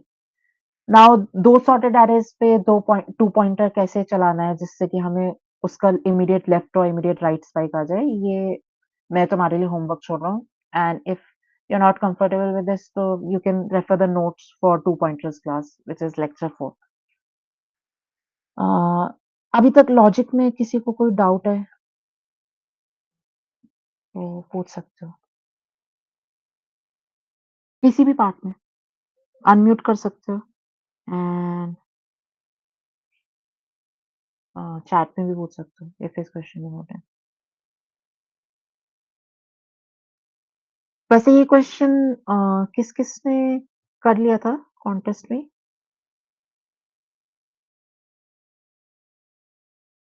इफ कर लिया कॉन्टेस्ट में या बाद में आप सॉल्विंग में? ओके, अर्पित ने कर रखा था। तो लाइक बाकी लोग जिन्होंने नहीं कर रखा उनको अब ये क्वेश्चन क्लियर है या कोई डाउट है? देखो ये क्लास ये सेशन लेने का मेन मोटिव ही यही है कि इन केस तुम्हें कोई सॉल्यूशन में डाउट आता है तो तुम पूछ सकते हो। जो कि एडिटोरियल भी रिटन एडिटोरियल ऑलरेडी प्रेज़ेंट ही है कोडफोर्सेस का। सो उसको और इस उस अगर वो ऑलरेडी एक्सिस्ट करता है तो हम ये सेशन ले किस लिए रहे हैं। उसका रीज़न यही है कि इंटरेक्शन हो पाता है इसमें एंड तुम डाउट पूछ सकते हो इफ तुम्हें कोई डाउट आता है तो। तो इन केस कोई डाउट हो तो पूछ लो। नहीं तो क्लियर है तो थम्स अप कर दो। Then we will move forward to next question. So I guess clear है एंड इसमें जैसा तुमने देखा इस प्रॉब्लम में सिंपल प्रीफिक्स अरे यूज़ हुई थी और 2 पॉइंटर यूज़ हुआ था मैक्स। 2 पॉइंटर को भी तुम अवॉइड कर सकते हो। सिर्फ सिंपली तुम्हें अगर प्रीफिक्स अरे आती थी एंड ये कांसेप्ट्स तुम पार्ट्स में ब्रेक करते प्रॉब्लम को तो ईज़िली कर सकते थे। सो यही कोड फोर्सेस में मेजॉरिटी प्रॉब्लम्स में रहता है कि सिंपल टॉपिक्स ही होते हैं एंड उनको ऐसे बस पार्ट्स में ब्रेक करने का ही मेन कांसेप्ट है। आगे इसका कोड भी देख लेते हैं एक बार। सो वही पार्ट बाय पार्ट हम करेंगे। हमने इनपुट अरेज़ ली ए और बी एंड उसके बाद मैंने कहा था कि स्पाइक्स जो है मैंने सॉर्ट करी और मैंने इमीडिएट लेफ्ट और इमीडिएट राइट निकाले लोअर बाउंड अपर बाउंड से। सो जब भी हम ऐसा कुछ करें लोअर बाउंड या अपर बाउंड तो उसमें एक एज केस हो सकता है कि से जो रोबोट है वो बिल्कुल एंड पे खड़ा है तो उसके राइट पे कोई स्पाइक है ही नहीं। तब हम उस केस को हैंडल करें कि हम कोई गार्बेज वैल्यू ना उठा लें। सिमिलरली अगर कोई स्पाइक अगर कोई रोबोट बिल्कुल लेफ्ट में खड़ा है, उसके लेफ्ट में कोई स्पाइक ही नहीं है, तो अगेन उसके लेफ्ट में कोई स्पाइक नहीं आ पाएगी एंड हम ऐसा ना हो कि हम कोई नेगेटिव इंडेक्स एक्सेस करने लगे बीआरए में। सो ये ना करना पड़े उसके लिए एक तो ये एज केस याद रखो कि लेफ्ट बिल्कुल लेफ्ट हैंड हो या राइट हैंड हो तो उसको अलग से हैंडल करो। एंड इफ तुम अलग से हैंडल नहीं करना चाहते तो तुम इस तरह से कुछ सेंटिनल वैल्यूज़ डाल सकते हो अपने एरे में जो कि ये एज केस को हैंडल करवा दें। सो मैंने बेसिकली इन्फिनिटी और माइनस इन्फिनिटी पुशबैक किए थे बीआरए में ताकि मेरे को लेफ्ट और राइट स्पाइक मिल जाए ईज़िली। एंड उसके बाद मतलब इससे ये है कि लेफ्ट में एक मैंने स्पाइक डाल ही दी, एक्स्ट्रा स्पाइक्स डाल दी, बिल्कुल इन्फिनिटी पे और माइनस इन्फिनिटी पे। ये इन्फिनिटी मैंने बहुत हायर वैल्यू रखी है कि जो मेरे मूव्स हैं वो ऑर्डर मैं के मूव्स ही मैक्स कर सकता हूँ एक डायरेक्शन में। तो मैं 2 into 10⁵ प्लस माइनस कर सकता हूँ मैक्स। तो अगर मैं इससे बड़ी कोई वैल्यू अ, इससे बड़ी कोई शिफ्ट वैल्यू पे अपना रख दूँ स्पाइक को, तो वो स्पाइक कभी भी इफ़ेक्ट ही नहीं करेगी मेरे आंसर को। तो इसलिए मैंने उनको रख दिए ताकि मेरे को ये एज केस हैंडल ही ना करना पड़े कि लेफ्ट में कोई स्पाइक नहीं हो या राइट में कोई स्पाइक नहीं हो। तो ये जस्ट एक प्रैक्टिस है। एंड इसके बाद तुमने स्ट्रिंग इनपुट लिया, उसके बाद उसमें प्रीफिक्स अरे बनाई, वही एल पे माइनस कर दिया, आर पे प्लस कर दिया एंड प्रेफ आई माइनस 1 तो ऐड करा ही है प्रीफिक्स अरे का। उसके बाद तुमने मैप कर लिया वही प्रीफिक्स वैल्यूज़ को फर्स्ट इंडेक्स पे। ये जो मैं कह रहा था कि फर्स्ट इंडेक्स हमें चाहिए थी यानी लेफ्ट मोस्ट इंडेक्स, तो मैंने राइट से इटरेट करना शुरू किया एंड उसमें मैंने मैप में एमपीपी प्रेफ आई इक्वल टू आई कर दिया। नाउ फॉर एग्जांपल अगर ये प्रेफ आई वैल्यू से 5 है, 5 मेरे को इंडेक्स 7 पे भी मिली और फिर उसके बाद इंडेक्स 2 पे भी मिली, तो इंडेक्स 7 पे वो अपडेट हो चुकी होगी कि एमपीपी 5 इक्वल टू 7 है। उसके बाद जैसे ही इंडेक्स 2 पे आए, तो वो एमपीपी 5 इक्वल टू 2 कर देगा यानी ओवरराइट कर देगा। तो मेरे को हमेशा लास्ट में फाइनली फर्स्ट इंडेक्स ही मिलेगी, लेफ्ट मोस्ट इंडेक्स। इसके बाद मैंने वो आंसर वेक्टर बनाया है जिसमें मैंने आंसर 0 इक्वल टू n किया है एंड मैंने हर रोबोट के लिए यानी ए आर ए मेरी रोबोट है उसमें आई एक पोजीशन पे रोबोट है, उसके लिए मैंने पहले राइट स्पाइक निकाली लोअर बाउंड से एंड उसका डिस्टेंस जो है वो डीरेफरेंस करके इसकी पोजीशन आ गई मेरे पास राइट की और उसको डिफरेंस किया तो ये x2 आ गया एंड फिर मैंने ये चेंज मिन इफ ये मैंने एक फंक्शन बना रखा है कि जिसमें मैं t equal to min t comma mpp लिखूं, उसकी जगह मैं डायरेक्ट ये लिख रहा हूँ। एंड इसके बाद मैंने ये जो इटरेटर था इसको माइनस माइनस किया, तो सिंस ये इटरेटर उस वैल्यू पे पॉइंट करता है जो just greater than equal to है आई के, तो अगर मैंने लेफ्ट इस माइनस माइनस किया तो मेरे को वो वैल्यू मिल जाएगी जो इससे जस्ट लेस है। एंड फाइनली मैंने उसमें भी अपना वही किया, मैप में ढूंढा इफ मैप पे है तो मैंने मिन इंडेक्स निकाल ली एंड फाइनली मैंने आंसर टी माइनस माइनस कर दिया अगर T less than equal to K है। अगर टी ग्रेटर देन के है तो मेरे को फर्क नहीं पड़ रहा, वो रोबोट के से ज्यादा पे अलाइव रह ही रहा है। फाइनली मैंने प्रीफिक्स सम कर लिया, answer I plus equal answer I minus 1 and answer I जो है अब वो मेरा फाइनल आंसर वेक्टर है। कोड में कोई डाउट है या क्लियर है? कोड में कोई लाइन में इश्यू हो तो बता दो।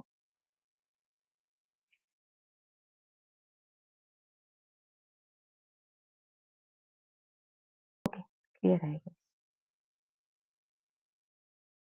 नहीं हो तो कभी भी ग्रुप में पूछ ही सकते हो। नेक्स्ट प्रॉब्लम एफ पे आते हैं। ओके, ये प्रॉब्लम एफ जो है थोड़ी-सी बिगिनर फ्रेंडली कम होगी।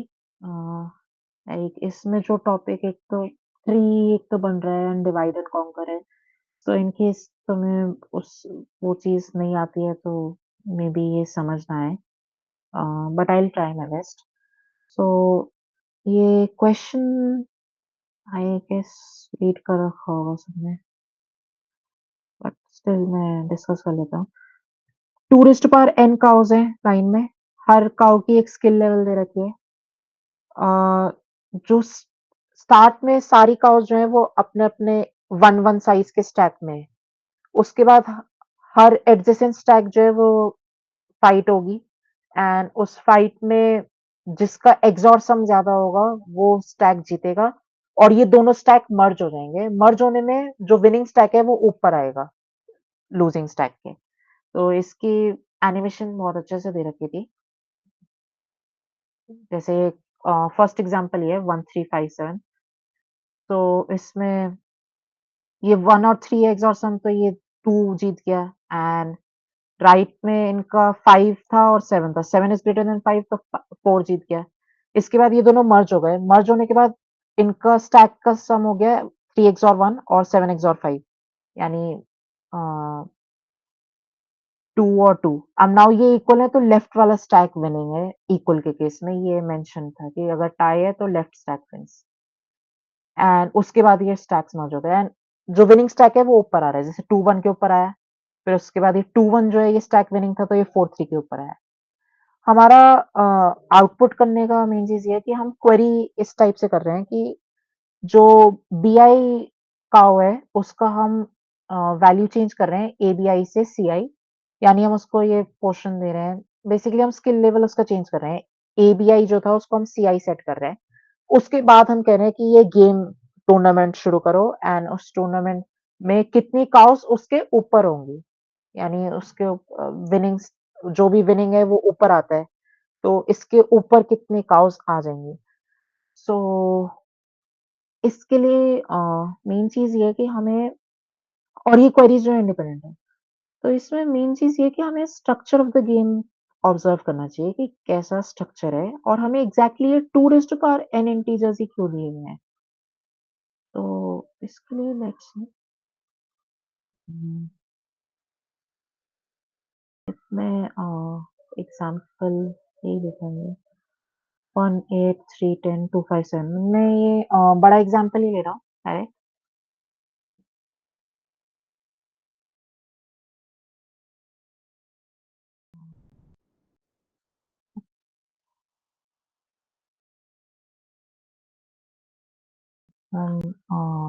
ऐसे एंड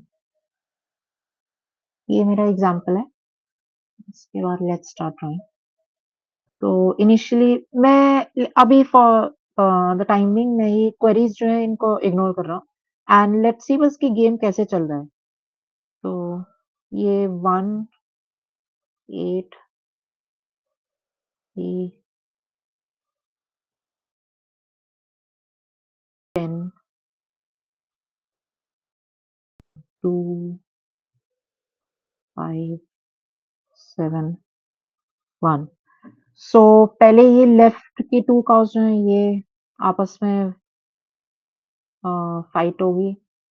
इन 2 की फाइट होगी। इन 2 की फाइट होगी 2 और 5 की एंड 7 और 1 की फाइट होगी। लेट्स सी इसमें राइट काउ विनिंग है। इसमें भी राइट काउ विनिंग है। इसमें राइट काउ विनिंग है एंड इसमें लेफ्ट काउ विनिंग है। नाउ जब ये फाइट हो गई उसके बाद ये स्टैक्स मर्ज होंगे। तो मर्ज करने के लिए हम एक्सऑर सम निकालेंगे। जैसे लेफ्ट का 1 एक्सऑर 8 हो गया which is 9। Then 3 XOR 10 which is again 9.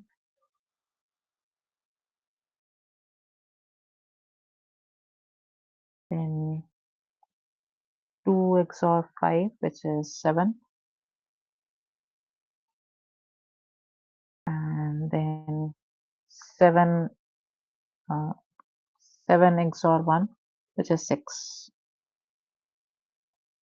तो ये मेरे मर्ज स्टैक्स हैं जिसमें 8 1 के ऊपर होगा, 10 3 के ऊपर होगा, 5 2 के ऊपर होगा एंड 7 1 के ऊपर होगा।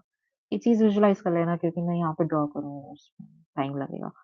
नाउ हमारे पास अब ये नेक्स्ट राउंड है। ये फर्स्ट राउंड था।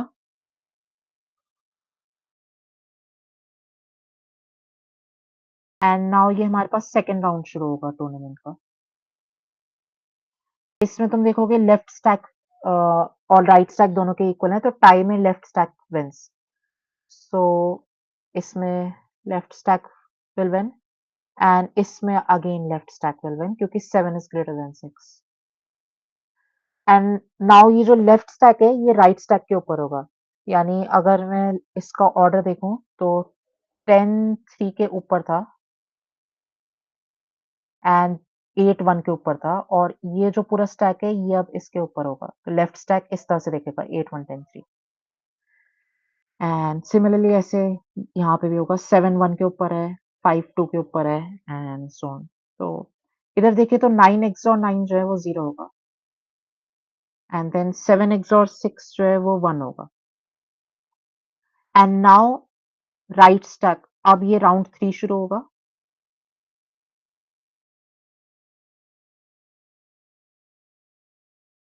एंड वील सी कि इसमें right stack will win and इसका एक्सओर जो है वो 1 हो जाएगा, जो पूरे एरे का एक्सओर है। एंड इसमें तुम ये स्ट्रक्चर कोई बताना चाहेगा ये स्ट्रक्चर क्या है, जो मैंने बना रखा है करंटली? 1 है, फिर 0 और 1 है, फिर 9, 9, 7, 6 ऐसे ब्रांचेज़ हैं ये।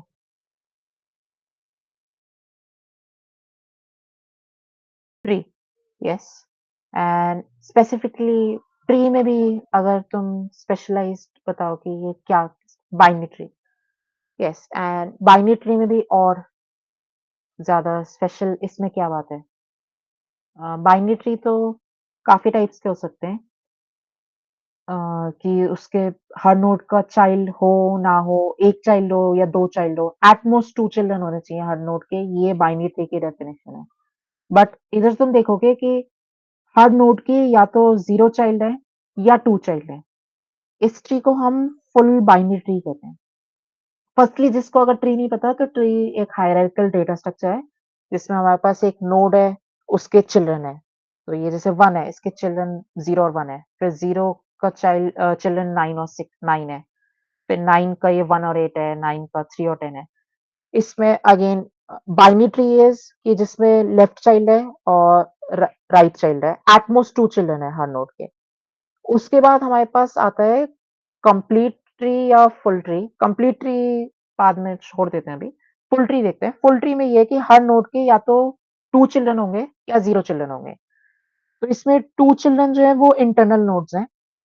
जैसे 1, 0, 1, 9, 9, 7, 6 एंड जो 0 चिल्ड्रन वाली नोड्स हैं वो लीफ नोड्स हैं। लीफ नोड है वो होती हैं जो कि सबसे नीचे है ट्री में, जिनका कोई चाइल्ड नहीं है, यानी जिनकी डिग्री सिर्फ 1 है।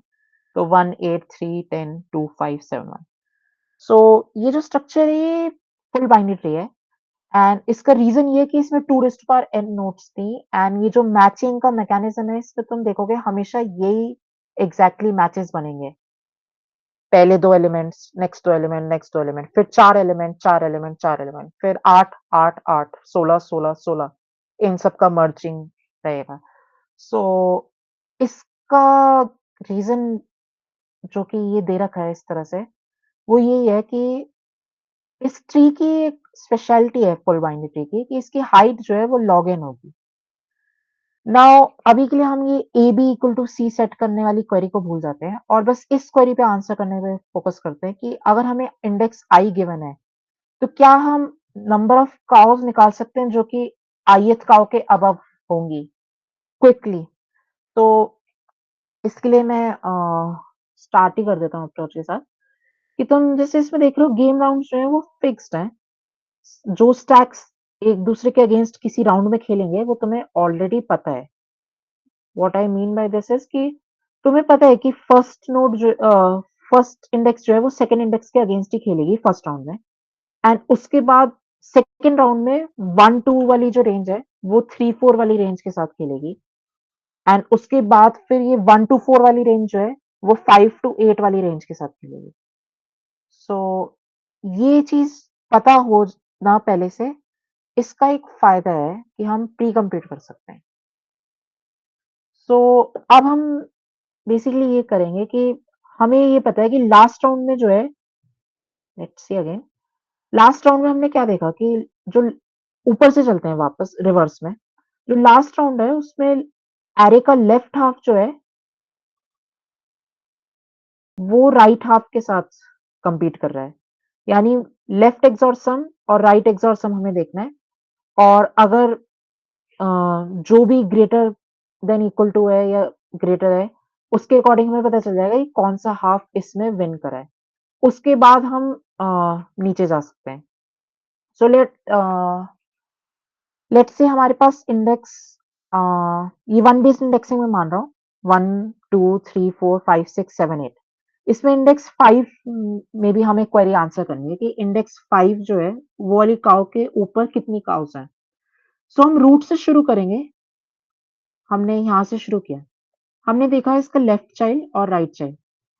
अब हम देखेंगे कि इंडेक्स 5 किस हाफ में लाई कर रही है। वो लेफ्ट हाफ में लाई कर रही है या राइट हाफ में लाई कर रही है। तो अगर हम देखें तो यहाँ पे कोई बताना चाहेगा कौन से हाफ में लाई कर रही है इंडेक्स 5? लेफ्ट हाफ या राइट हाफ?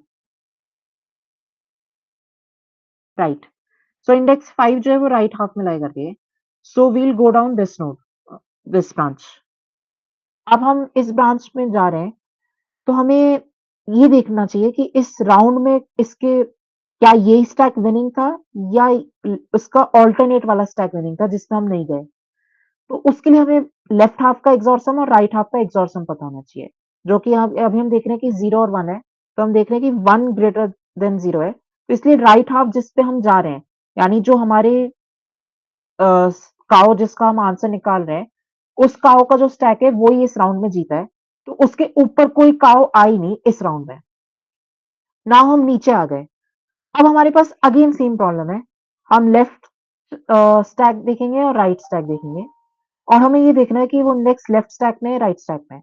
नाउ हमारी प्रॉब्लम जो है वो इस रिड्यूस्ड पार्ट में काम कर रही है, 2 5 7 1। सो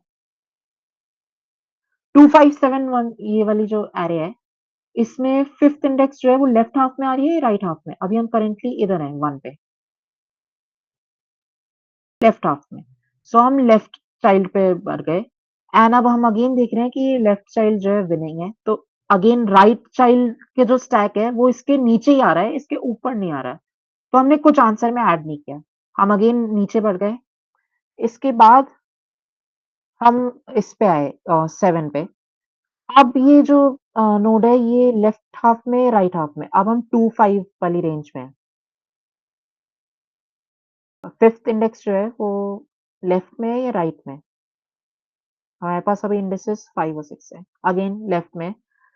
नाउ हम देखेंगे कि इसमें ये लेफ्ट में हम नीचे जाना है, और हम देख रहे हैं कि राइट चाइल्ड का जो सम है वो ग्रेटर है, यानी राइट चाइल्ड इज विनिंग। तो राइट चाइल्ड के जितनी भी साइज है राइट चाइल्ड के स्टैक का, वो सारा साइज जो है वो इसके ऊपर आने वाला है, यानी इसमें जो भी काउज है राइट स्टैक में वो सारी इस स्टैक के ऊपर आने वाली है इस राउंड, फर्स्ट राउंड में।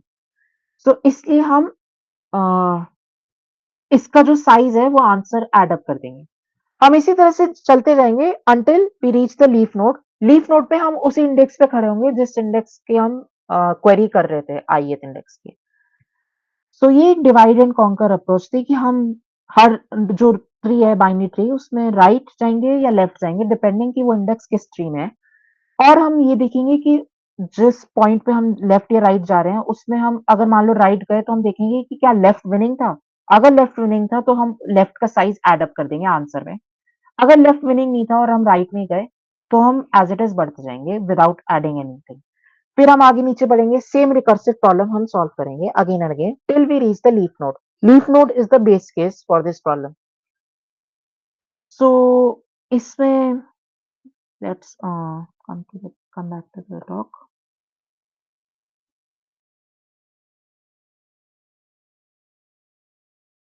तो इसमें हमें एक्सॉर सम लेफ्ट चाइल्ड और राइट चाइल्ड का अगर हम कंपेयर करें, अब इसकी टाइम कॉम्प्लेक्सिटी कैसे निकलेगी? तो हमने स्टार्ट जो किया रिकर्सिव प्रॉब्लम, वो हमने n साइज की प्रॉब्लम शुरू किया। हमारे पास 1 से लेके n तक था।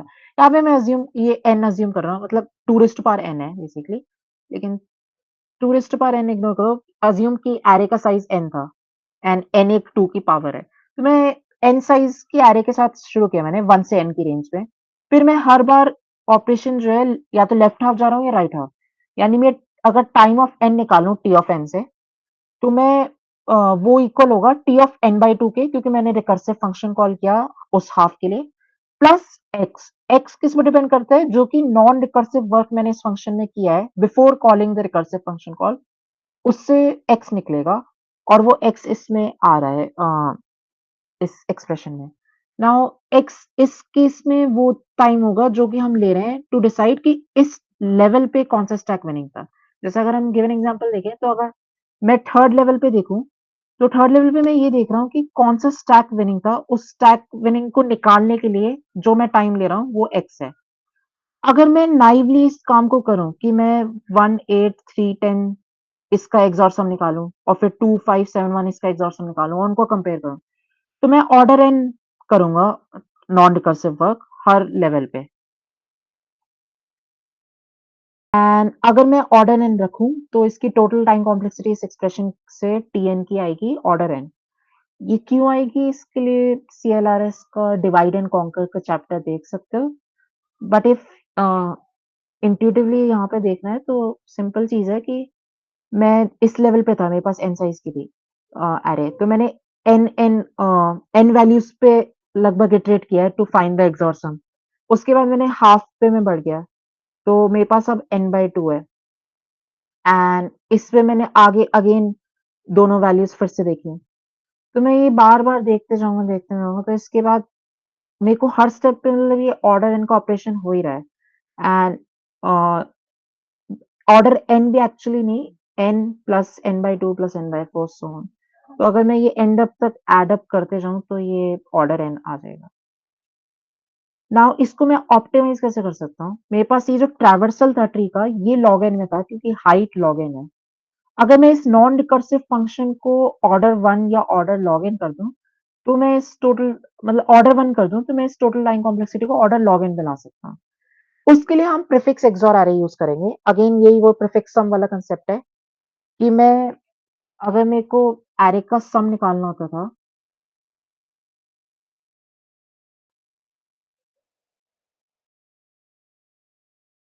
मेरे को L से R रेंज का जो सम निकालना था, उसके लिए मैं क्या करता था कि प्रेफ R यानी 1 से R तक का सम माइनस प्रेफ L-1 करता था।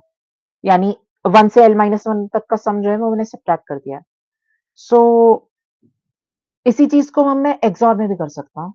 XOR मेरे को अगर L से R तक का निकालना है, तो मैं प्रेफ R जो है, वो मेरे को देगा 1 से R तक के इंडिसेस का XOR और अब इससे मेरे को हटाना है बाकी एलिमेंट्स का XOR 1 से लेके L-1 तक के इंडिसेस का।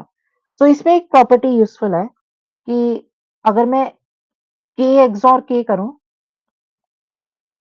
तो वो 0 के इक्वल होता है। एंड इसका रीज़न ये कि XOR होता ही क्या है कि सारी बिट्स जो हैं वो हम देखते हैं, लेट्स से ये नंबर था K, ये मैं बाइनरी नोटेशन में लिख रहा हूँ नंबर को, इससे कुछ और भी करते हैं। ये K था, तो हम बेसिकली हर बिट पे ये देखते हैं कि अ, अगर वो इक्वल है, तो हम 0 सेट कर देते हैं और अगर बिट जो है वो डिफरेंट है, तो हम 1 सेट कर देते हैं। तो यहाँ पे सारी बिट्स सिंस इक्वल है, तो ये 0, 0, 0, 0 हो जाएगा। सो ये 0 आउट हो जाएगा। तो इसलिए K XOR K 0 होता है। तो अगर मैं कोई एलिमेंट मैंने XOR कर रख प्रेफ R जो है, उसमें मैंने वैल्यूज़ XOR जो कर रखी हैं, वो कर रखी है 1 XOR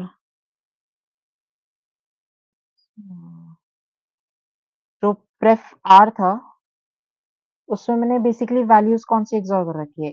A1 XOR A2 XOR A3 and so on till AR। अब अगर इसमें मैं A1 वाली वैल्यू को XOR कर दूँ दोबारा, A2 वाली वैल्यू को दोबारा XOR कर दूँ, तो उनका जो इफ़ेक्ट है वो कैंसल आउट हो जाएगा क्योंकि A1 XOR A जो है वो 0 हो जाएगा। ऐसे ही A2 XOR A जो है वो 0 हो जाएगा। सो अगर मैं प्रेफ R XOR प्रेफ L-1 लूँ, तो जो A1, A2, A3 so on till AL-1 जो है, उनका इफ़ेक्ट 0 आउट हो जाएगा क्योंकि उनकी हर एक एलिमेंट की 2-2 कॉपीज़ होंगी इस पूरे XOR में। तो ये एग्ज़ैक्टली इक्वल होगा XOR sum from range L to R। So ये प्रीफिक्स कांसेप्ट जो है कई जगह यूज़ होगा इस तरह से। बस ऑपरेशन चेंज हो सकता है एंड ऑपरेशन के अकॉर्डिंग फिर क्या इनवर्स ऑपरेशन होगा, वो चीज़ देखनी है। यहाँ पे इनवर्स ऑपरेशन XOR ही है। जब हम एडिशन कर रहे थे तो इनवर्स ऑपरेशन सब्ट्रैक्शन था। सिमिलरली अगर हम मल्टीप्लाई कर रहे हो तो इनवर्स ऑपरेशन डिवाइड होगा। ऐसी और जगह पे भी इनवर्स ऑपरेशंस होंगे। तो बेसिकली हम प्रेफ R XOR प्रेफ L-1 करें तो हमें XOR सम मिल जाएगा। नाउ हमारी कॉम्प्लेक्सिटी ऑर्डर log n है क्योंकि हमने प्री कैलकुलेट कर रखे प्रीफिक्स XOR अरे एंड अब हमें बस XOR सम्स जो है वो हम ऑर्डर 1 में निकाल सकते हैं और उनको कंपेयर कर सकते हैं। तो इसका स्यूडो कोड रफली यही है कि मैंने एक फंक्शन बनाया गेट आंसर, उसमें मैंने रेंज ली L, R और इंडेक्स जिसकी मैं क्वेरी कर रहा हूँ। अगर L आर के इक्वल है, यानी मैं लीफ नोड पे पहुंच गया और ये इक्वल टू आई आएगा, तो मैं 0 रिटर्न कर रहा हूँ, क्योंकि अभी मैं ये कह रहा हूँ कि इसके ऊपर कोई काउ नहीं आ रही। इस फंक्शन की वैल्यू जो रिटर्न होगी वो देगी number of cows in range L to R, जो कि अबव आई आ जाएंगे। तो इसमें मैंने लीफ नोड है तो उसमें मैंने 0 रिटर्न कर दिया, ये बेस केस है। इसके बाद मैंने आंसर को 0 सेट किया और मैंने मिडल इंडेक्स निकाली L plus R by 2। Now मेरा जो लेफ्ट हाफ है वो होगा L, L plus 1 so on till left half जो है मेरा वो होगा L से M तक। ये 1 बेस्ड इंडेक्सिंग है, इन केस तुम 0 बेस्ड इंडेक्सिंग फॉलो करते हो तो हो सकता है स्लाइटली डिफरेंट कुछ एम आए, M प्लस 1 या M माइनस 1, वो अपने अकॉर्डिंग देख लेना। एंड जो राइट है वो M प्लस 1 से लेके R। तो अब मैं देखूंगा कि I जो है वो less than equal to M है तो वो लेफ्ट हाफ में, और अगर I ग्रेटर देन M आया तो वो राइट हाफ में। अगर वो लेफ्ट हाफ में तो मैं लेफ्ट चाइल्ड में नीचे जाऊंगा। तो अब मैं ये देखूंगा कि जो राइट का एक्सॉर सम है वो लेफ्ट के एक्सॉर सम से ग्रेटर है, तो मैं राइट का हाफ साइज जो है वो एड अप कर दूंगा, यानी R माइनस M। एंड उसके बाद मैं एड अप करूंगा लेफ्ट हाफ पे वही सेम फंक्शन कॉल करके, यानी मैं नीचे जाऊंगा और देखूंगा कि इस राउंड के पहले वाले राउंड्स में कितनी काउज इसके ऊपर आ रखी थी। एंड सिमिलरली अगर वो राइट चाइल्ड में है तो मैं देखूंगा कि लेफ्ट चाइल्ड क्या विनिंग था। लेफ्ट चाइल्ड के लिए देखो यहाँ पे ग्रेटर देन इक्वल टू इसलिए है बिकॉज अगर इक्वल का केस हो तो left child is always winning, तो इसलिए यहाँ पे मैंने ग्रेटर देन इक्वल टू ले रखा है। एंड उसमें फिर मैं लेफ्ट हाफ का साइज एड अप कर दूंगा which is R minus M या M माइनस L प्लस 1 जैसे चाहो, क्योंकि दोनों हाफ्स का साइज सेम ही है। एंड उसके बाद तुम एड अप करोगे रिकर्सिव फंक्शन कॉल से जो आएगा कि राइट हाफ में जाके कितनी काउज पहले के राउंड्स में ऊपर आई थी, एंड ये आंसर तुम रिटर्न करोगे तो ये फाइनल आंसर आ जाएगा। ये लॉग इन में हमने क्वेरी आंसर कर ली एक गेम की एक काउ के लिए। इसमें तुम ए बी इक्वल टू सी कैसे हैंडल करोगे, क्योंकि अगर तुम प्रीफिक्स सारे चेंज करो हर बार तो तुम वापस से ब्रूट फोर्स पे आ जाओगे ऑर्डर एन पर क्वेरी का।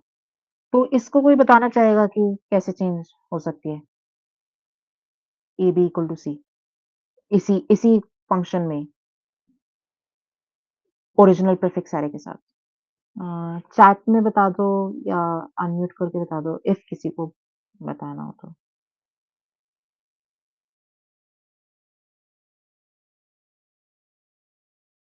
एंड अभी तक वैसे क्लियर है जो मैंने समझाया है। कोई डाउट हो अभी तक के में तो पूछ सकते हो। ओके, क्लियर है। तो ये ए बी इक्वल टू सी हम कैसे हैंडल करेंगे, उसके लिए अगेन हम वही चीज यूज करेंगे कि जो मैंने बताई थी कि के एक्सॉर के जो है वो 0 होता है। तो मेरे पास जो एक्सॉर सम था से इस केस में देखते हैं। इस केस में मैं ये फिफ्थ इंडेक्स को देख रहा था ना कि लेफ्ट चाइल्ड और मैं राइट चाइल्ड पे गया बिकॉज राइट चाइल्ड में ये फिफ्थ इंडेक्स लाई करती थी। सो इसमें मेरे को से ये गिवन था 5 जो है फिफ्थ इंडेक्स पे 3 डालना है 2 की जगह। मैंने प्रीफिक्स एरे में 2 को एक्सॉर कर रखा है राइट के एक्सॉर सम में। मैं उसको हटा के 3 को कैसे डाल सकता हूँ? उसके लिए अगेन मैं ये फैक्ट यूज करूंगा के एक्सॉर के इक्वल टू 0। तो इसमें 2 था, तो मैं राइट हाफ में ये इंडेक्स लाई करती है, तो मेरे को पता है कि यहाँ पे मैंने 2 एक्सॉर कर रखा है जबकि मेरे को 3 एक्सॉर करना था। तो मैं ये करूंगा कि राइट का जो एक्सॉर सम है उसमें मैं 2 को एक्सॉर कर दूंगा, उससे जो 2 था उसका इफेक्ट नलिफाई हो जाएगा क्योंकि 2 एक्सॉर 2 जो है वो 0 हो गया। एंड उसके बाद मैं 3 को एक्सॉर कर दूंगा, राइट एक्सॉर 2 एक्सॉर 3। तो यही चीज मैं करूंगा, मैं जिस चाइल्ड में जा रहा हूँ उसके एक्सॉर सम को मैं जैसे प्रीफिक्स एरे से जो निकाल रहा था वो वैल्यू आ गई, उस वैल्यू में मैं एक्सॉर करूंगा A B XOR A C, and उससे मेरे को एक्सॉर करेक्ट वो जो करेक्टेड एक्सॉर सम है by making the update A B equal to C वो मिल जाएगा। एंड बाकी मैं पुरानी ओरिजिनल प्रीफिक्स एरे के साथ चल सकता हूँ क्योंकि लेफ्ट हाफ में तुम देखोगे कोई चेंज नहीं आएगा एक्सॉर सम में अगर मैं राइट हाफ में गया। सिमिलरली मैं लेफ्ट हाफ में गया तो राइट हाफ के एक्सॉर सम में कोई चेंज नहीं आएगा, एंड बाकी जो वैल्यूज है उनमें कोई चेंज नहीं आ रहा, सिर्फ इन स्पेसिफिक वैल्यू पे मेरे को इन्वर्स ऑपरेशन किया कि मैंने एक्सॉर AB कर लिया, जिससे मैंने AB का इफेक्ट नलिफाई किया और फिर मैंने C एक्सॉर कर लिया। तो यही इस क्वेश्चन का क्रक्स था, इसके बाद तो सिंपल ही है। इसी कोड में तुम्हें बस चेंज करना है कि अगर तुम लेफ्ट हाफ में गए, तो तुम लेफ्ट एक्सॉर सम में एक्सॉर कर दोगे AB एक्सॉर C एंड अगर तुम राइट हाफ में गए, तो तुम राइट एक्सॉर सम में कर दोगे XOR AB XOR C and उसके बाद तुम सेम कंपैरिज़न करोगे। तो इससे हमारा जो टाइम कॉम्प्लेक्सिटी है वो Q स्टार log n पे आ गई which is well within the time limit. ये डिवाइड एंड कॉन्कर अप्रोच थी एंड इसका कोड देख लेते हैं। ओके, ये कोड है। इसमें मैंने एरे इनपुट ली, प्रीफिक्स एरे बनाई। प्रीफिक्स ये तो तुम आप समझ ही गए होगे। इसके बाद ये मैंने एक फंक्शन बनाया। नाउ अगेन इफ ये तुम्हें ये वाला सिंटैक्स नहीं पता तो नेवर माइंड, ये बस लैम्डा फंक्शंस होते हैं जिसमें मैं फंक्शन के अंदर फंक्शन बना सकता हूँ। इसमें फ़ायदा ये है कि मेरे को एरे पास नहीं करना पड़ा, एरे अपने आप इस एम्परसैंड से कैप्चर हो गई, जो कि स्कोप में थी। तो ये इफ तुम इसके साथ कंफर्टेबल नहीं हो, तो तुम यहाँ पे एक फंक्शन बना सकते हो, लाइक दिस। यहाँ देख, तुम यहीं पे एक फंक्शन बना सकते हो जिसमें तुम लेफ्ट इंडेक्स लोगे, राइट इंडेक्स लोगे, इन बी लोगे, सी लोगे एंड जो वेक्टर था, पूरा लिख लेता हूँ। हाँ, इन मेरी कोड्स इन केस तुम पढ़ते हो तो उसमें ये तुम्हें वी-आई और वी-एल दिखेंगे, ये मैंने डेफिनिशंस शॉर्ट फॉर्म्स अपने कोड में लिख रखी हैं। तो वो देख लेना एंड ये तुम वेक्टर जो है पास करोगे। वेक्टर तुम रेफरेंस से पास करोगे ताकि कॉपी ना बने। तो ये तुम करोगे नॉर्मल फंक्शन के लिए। चेंज मैक्स वगैरह क्या है? ओके, ये बस वैसे ही रैंडम फंक्शन है, इसको मैं समझा देता हूँ कि मेरे को कई बार इस टाइप की चीज़ करनी होती है ना कि x equal to max x comma y। तो ये चीज़ आगे तुम देखोगे कि जैसे डीपी पढ़ोगे तो डीपी में कई बार ये स्टेटमेंट बार-बार आएगी। तो मैं ये पूरी स्टेटमेंट लिखूँ उसकी जगह मैंने एक फंक्शन बना रखा है change max x comma y, जो कि इसके इक्विवेलेंट है, x equal to max x comma y। यानी वो y और x दोनों लेगा, उनको कंपेयर करेगा, अगर x greater than x less than y है तो वो अपडेट कर देगा। सो इधर इन केस तुम देखो, ये एक बेस वैल्यू ले रहा है, एक b ले रहा है एंड अगर बेस ग्रेटर देन b है यानी b छोटा है, तो चेंज मिन जो है वो मेरे को मिन वैल्यू अपडेट करना है, मिन अपडेट करना था, तो इसलिए बेस इक्वल टू b कर देगा एंड ये ट्रू और फॉल्स भी रिटर्न करता है कि क्या अपडेट हुआ या नहीं हुआ। एंड बाकी जो सिंटैक्स टेम्पलेट क्लास है ना, ये सिंटैक्स उसके लिए होता है कि ये जेनेरिक प्रोग्रामिंग है कि तुम डिफरेंट डेटा टाइप्स के साथ काम कर सकते हो। ये सेम फंक्शन मैं इंट पे कॉल कर सकता हूँ, फ्लोट पे कॉल कर सकता हूँ, लॉन्ग लॉन्ग पे कॉल कर सकता हूँ, इवन स्ट्रिंग्स पे भी कॉल कर सकता हूँ। तो दैट्स इट। सो इसमें वही है, ये इस तरह से तुम डिफाइन कर सकते हो फंक्शन इफ तुम लैम्डा फंक्शन से कंफर्टेबल नहीं हो।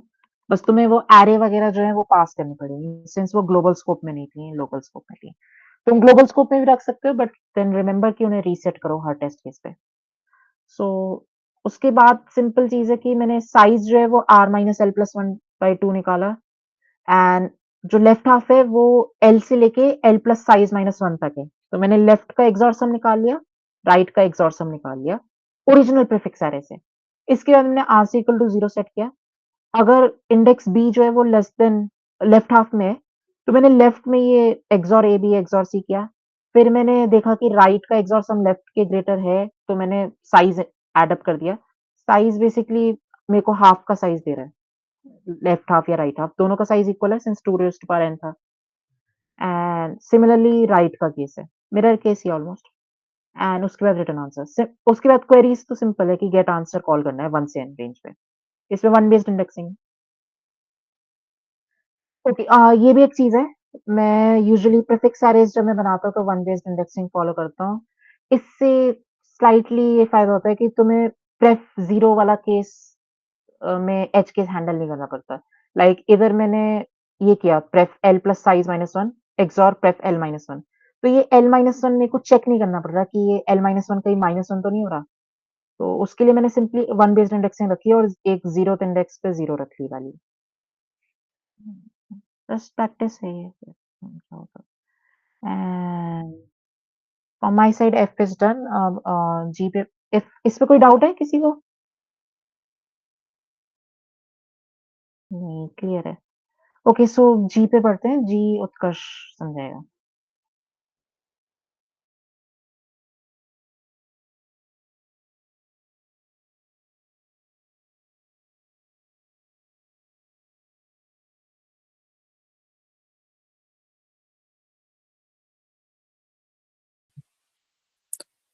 हाँ, तो मूविंग ऑन टू जी। जी पढ़ने के पहले एक कॉमन चीज़ हम डिस्कस कर लेते हैं जो कि काफ़ी बार काम भी आती है कि लाइक मैक्स हमने पिछली बार डिस्कस किया। अब एक प्रॉब्लम जो काफ़ी बार इस प्रॉब्लम में अब एक एज सब प्रॉब्लम आएगी कि अगर किसी गिवन एरे का हमें मैक्स निकालना है तो हम कैसे निकाल सकते हैं। तो अगर इसमें कोई आइडिया देना चाहे कि कोई भी एरे गिवन है उसका मैक्स हम कैसे निकाल सकते हैं। मैक्स हमने पहले डिस्कस किया था कि वही large smallest non negative integer जो कि गिवन एरे में नहीं है। तो अगर कोई आइडिया देना चाहे कि हम मैक्स कैसे निकाल सकते हैं किसी भी गिवन एरे का।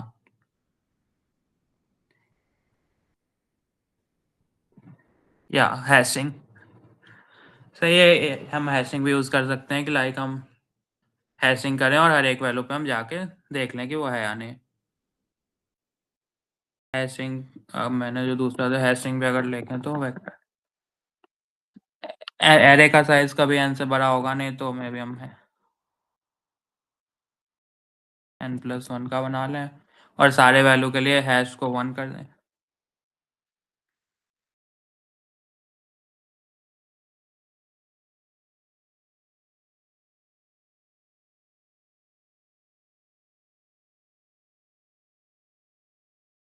अगर कोई वैल्यू ग्रेटर देन n है तब तो वो कभी भी मैक्स हो ही नहीं।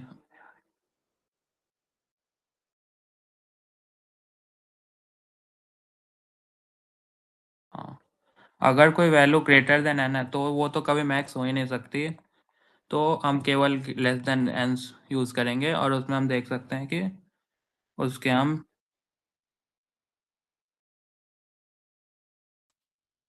1 मार्क। तो सिमिलरली इसी तरीके से फिर हम 1 से n में देख सकते हैं कि कौन सी वैल्यू 1 नहीं है वो हमारी मैक्स हो जाएगी। दूसरा तरीका जो मैंने यूज़ किया यहाँ पे रखा है वो है कि हम एरे को सॉर्ट कर लें और स्टार्ट से ही हम ट्रैक रखना स्टार्ट करें कि हमने करंट को 0 रखा है। अगर हमारा करंट एलिमेंट करंट है तो फिर हम करंट को प्लस प्लस करेंगे और अगर जैसे ही कोई गैप दिख गया जैसे कि अगर जैसे हमने 0 1 5 किया तो 1 के बाद हमारा करंट 2 है पर हमें 5 मिल रहा है तो फिर हम वहीं पे करंट को एंडल प्रिंट कर देंगे। अगर पूरी आइटरेशन हो जाए तो फिर हम लास्ट में अगर सारे एलिमेंट लाइन सही है तो हम कर्व प्रिंट कर देंगे। तो मैक्स कैसे निकालते हैं ये क्लियर है? लाइक किसी गिवन एरे का अगर मैक्स निकालना हो हमें। ठीक है। सो अब अगर हम प्रॉब्लम पे आएँ तो प्रॉब्लम में थोड़ी-सी बड़ी है, कॉम्प्लिकेटेड है, तो बाय पार्ट्स हम देखेंगे, आप ट्राई करना कि एक-एक पार्ट समझ आए। सो इसमें गिवन है कि हमारे पास काफ़ी सारी एरेज़ हैं, n एरेज़ हैं और उसमें हम ऐसा कर रहे हैं कि हर एक एलिमेंट को उठा के हर एक दूसरी एरे में डाल रहे हैं। ऐसा एक ऑपरेशन है, जो ऑपरेशन यहाँ दे रखा है कि i, j, k इसका मतलब है कि ai से हमने jth एलिमेंट उठाया और उसे हमने ai से हमने kth एलिमेंट उठाया और उसे हमने jth एरे में डाल दिया। तो लाइक अगर हम ये गिवन एग्जांपल देखें कि लाइक 2 एरे हैं, ये पहला नंबर साइज़ का है, पहली एरे 0 है, दूसरी एरे 1 2 है।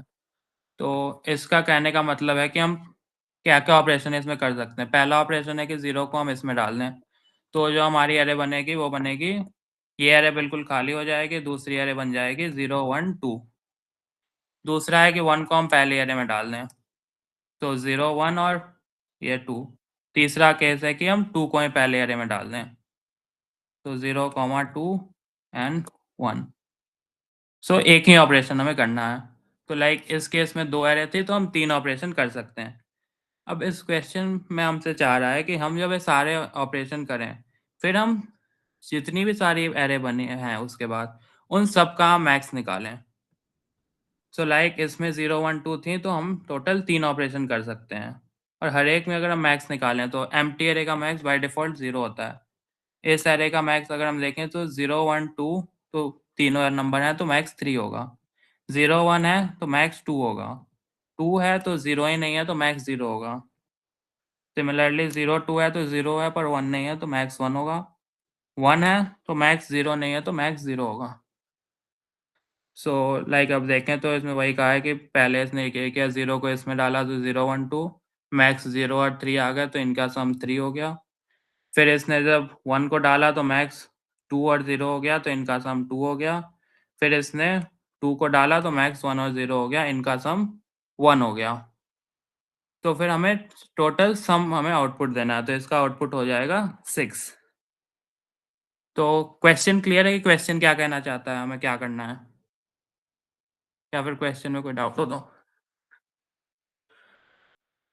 ठीक है, तो हमें सारे ऑपरेशन करने हैं और उसके बाद हमें ओवरऑल सबका सम बताना है।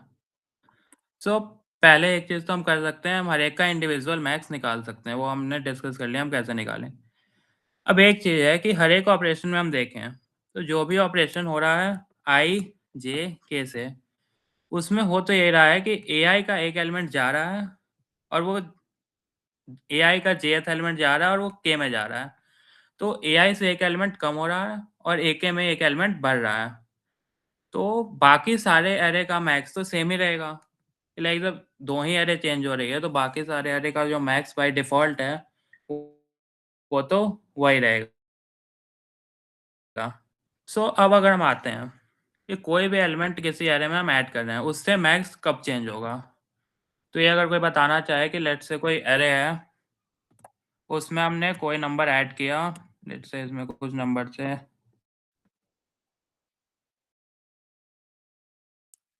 तो इसका मैक्स कब चेंज होगा?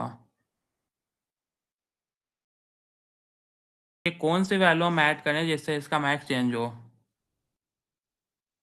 अगर हम इजी एग्जांपल लें तो 0 1 2 में हम कौन सा एलिमेंट ऐड करें कि इसका मैक्स चेंज हो जाए? 3, सही बात।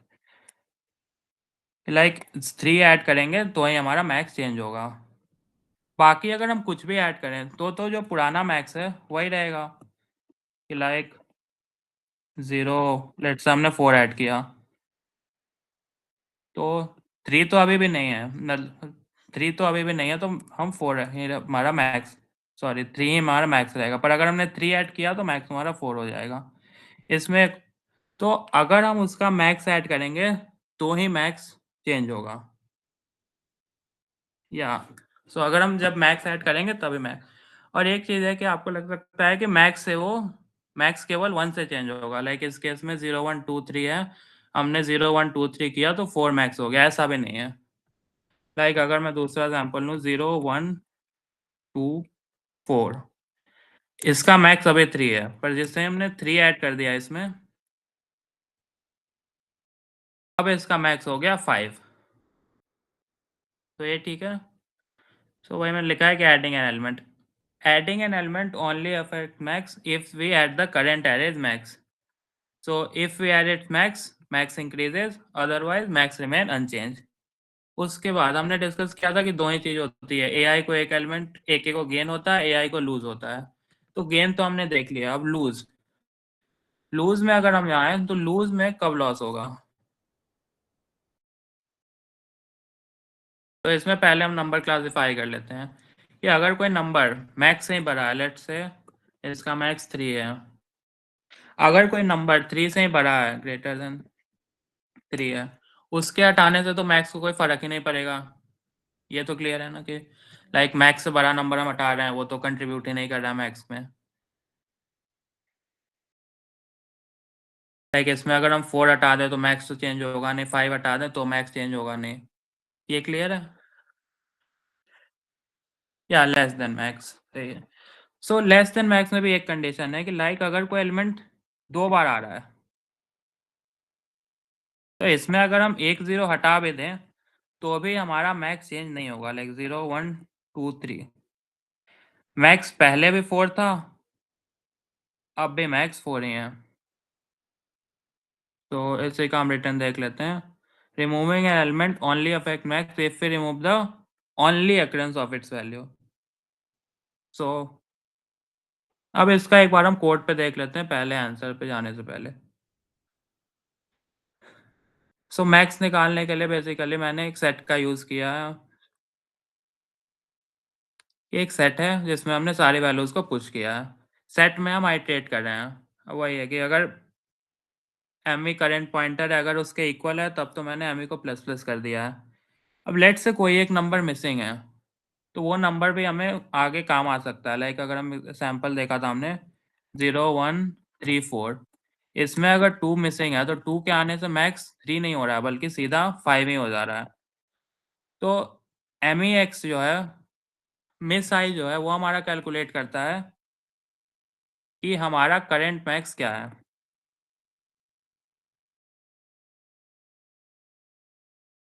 करंट मैक्स और मैक्स आई जो है वो हमारा कैलकुलेट करता है कि अगर इसे जो चाहिए वो इसे मिल गया तो फिर इसका मैक्स क्या आ जाएगा, जो कि अपग्रेडेड मैक्स। तो हम आइटरेट कर रहे हैं। ये तो नॉर्मल केस है कि भाई करंट एलिमेंट है तो इसे इंक्रीज कर दो। मिस को हमने -1 रखा है। मिस -1 है मतलब कि हमें पहला एलिमेंट मिल गया जो कि करंट मैक्स है। उसके बाद हम देख रहे हैं कि उसके बाद अगर ये पहला एलिमेंट नहीं है, दूसरा एलिमेंट है, लेट्स से 0 1 2 अब 3 मिसिंग है, 4 5, इसके बाद 6 मिसिंग है, 7।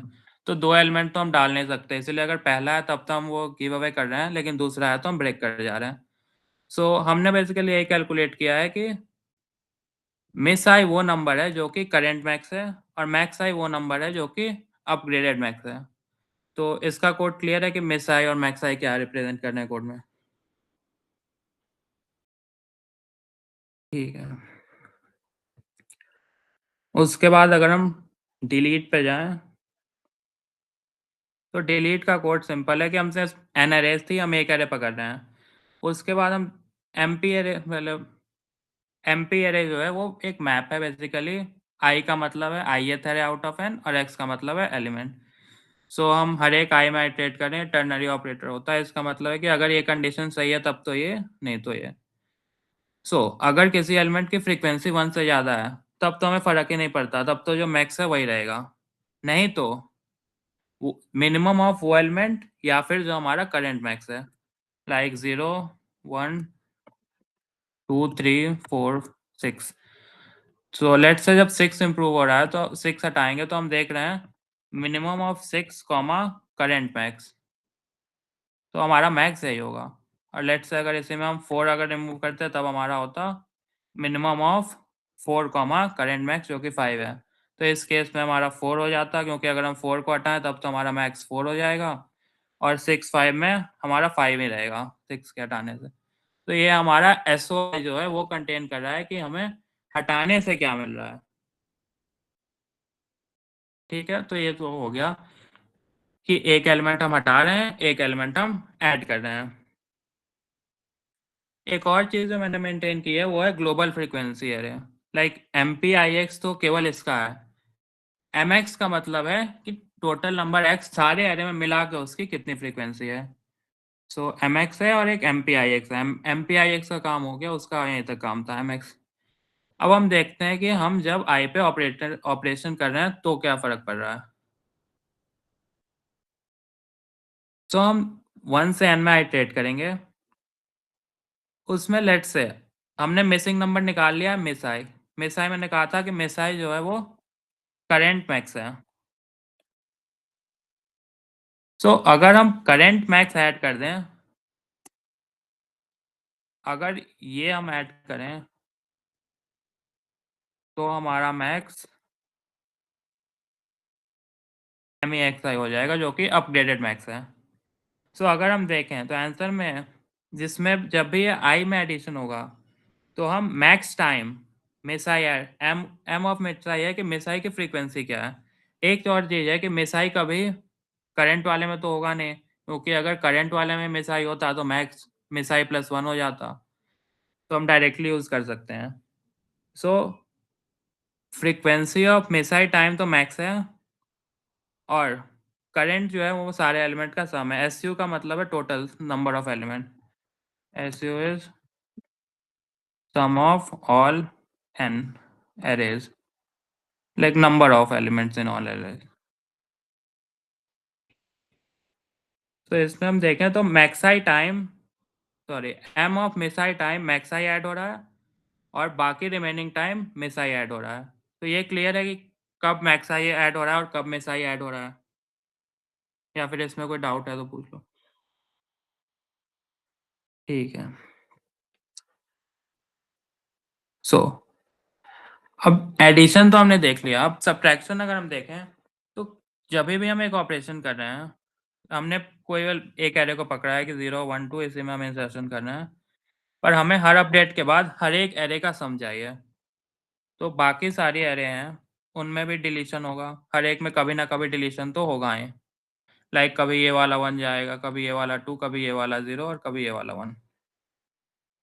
सो हर एक एलिमेंट के डिलीशन का इफेक्ट हमने देखा था, वो हमने एसओआई में इंसर्ट किया था। लाइक इसमें 0 के डिलीशन से जो इफेक्ट आएगा वो आएगा 0 का, 1 के डिलीशन से नया मैक्स 1 हो जाएगा। तो इसका 1 है और इसका 0 और 2, सॉरी इसका तो 0 ही है। सो हम देखें तो हम सम से बाकी सबका ऐड कर रहे हैं और एसओआई से लाइक इसमें जो हम एडिशन कर रहे हैं तो हमें सबका सम चाहिए, तो टेक्निकली हम इन सबको ऐड कर रहे हैं इसमें। लाइक 1, 2 था तो इसका जब 1 गया तो इसका क्या कंट्रीब्यूशन था, इसका जब 2 गया तो इसका क्या कंट्रीब्यूशन था, इसका जब 1 गया तो इसका क्या कंट्रीब्यूशन था, इसका जब 2 गया तो इसका क्या कंट्रीब्यूशन था। लाइक ये तो हमने किया कि जब ऐड हो रहा है उसमें क्या कंट्रीब्यूशन था, ये था कि जब इससे डिलीट हो रहा है तो क्या कंट्रीब्यूशन था। सो सम का मतलब है सारे एसओआई का सम, और उसमें ऑफ कोर्स जिसमें हम ऐड कर रहे हैं उसमें से तो हम डिलीट करेंगे ही नहीं, तो बाकी सब सम है मतलब सारे एसओआई का सम और उसमें से इस वाले इंडेक्स को हमने सब्ट्रैक्ट किया। अब एडिशन सब्ट्रैक्शन तो हमने देख लिया, आखिरी जो चीज़ है वो है कि काफ़ी बार ये एरे अनअफेक्टेड भी रहेगी। लाइक ये वाला एग्जांपल हम देखें तो इसमें एक एरे 1 है, एक एरे 2, 3 है, एक एरे 4, 5 है, एक एरे 6, 7 है। तो इसमें देखें कि 1 को हमने 2, 3 में डाल दिया, तो पहली एरे ये हो गई, दूसरी एरे 1, 2, 3 हो गई, तीसरी एरे 4, 5 हो गई और चौथी एरे 6, 7 हो गई। तो एडिशन का वेट तो हमने डाल दिया लाइक 1, 2, 3, डिलीशन का भी डाल दिया, पर काफ़ी बार ये वैल्यू अनइफेक्टेड ही है, तो ये भी हमें ऐड करनी होगी क्योंकि समेशन ऑफ ऑल है। सो इस पे अगर हम आए तो कितनी बार वो वैल्यू अनइफेक्टेड है, इसको भी हम इस एग्जांपल से देखते हैं। तो अगर हम सेकेंड एरे को देखें तो ये कब कब अनअफेक्टेड है, लाइक 2, 3 वाली एरे। जब ये वाला 1 4, 5 में जा रहा है तभी अनअफेक्टेड है, जब ये वाला 1 6, 7 में जा रहा है तभी अनअफेक्टेड है। सिमिलरली जब ये वाला 4 1 में जा रहा है तभी अनअफेक्टेड है, जब ये वाला 4 5 में जा रहा है तभी अनअफेक्टेड है। सिमिलरली जब ये वाला 5 1 में जा रहा है तो भी अनअफेक्टेड है। सिमिलरली ये वाला 5 जब 6, 7 में जा रहा है तभी अनअफेक्टेड है। तो अगर हम देखें केवल ये वाले 1 पे ही देखते हैं, तो ये वाला 1 कितने डिफरेंट एरे में जा सकता है, अगर वो देखना। लेट्स से यहाँ 4 है तो ये कितने में जा सकता है, जब 2, 3 अनअफेक्टेड रहे।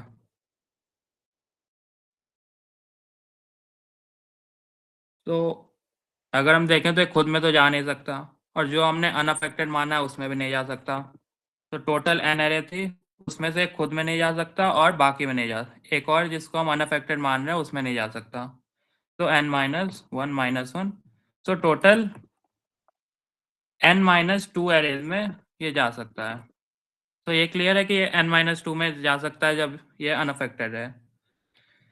सिमिलरली अब अगर देखें तो ऐसे कितनी वैल्यू है, ये 1 भी n-2 में जा सकता है, ये 4 भी n-2 में जा सकता है, ये 5 भी n-2 में जा सकता है, ये 6 भी n-2 में जा सकता है, तो ऐसी वैल्यू अगर हम देखें तो ऐसी 1 + 2 + 2, ये 1, ये 2, ये 2, तो ऐसे 5 वैल्यू।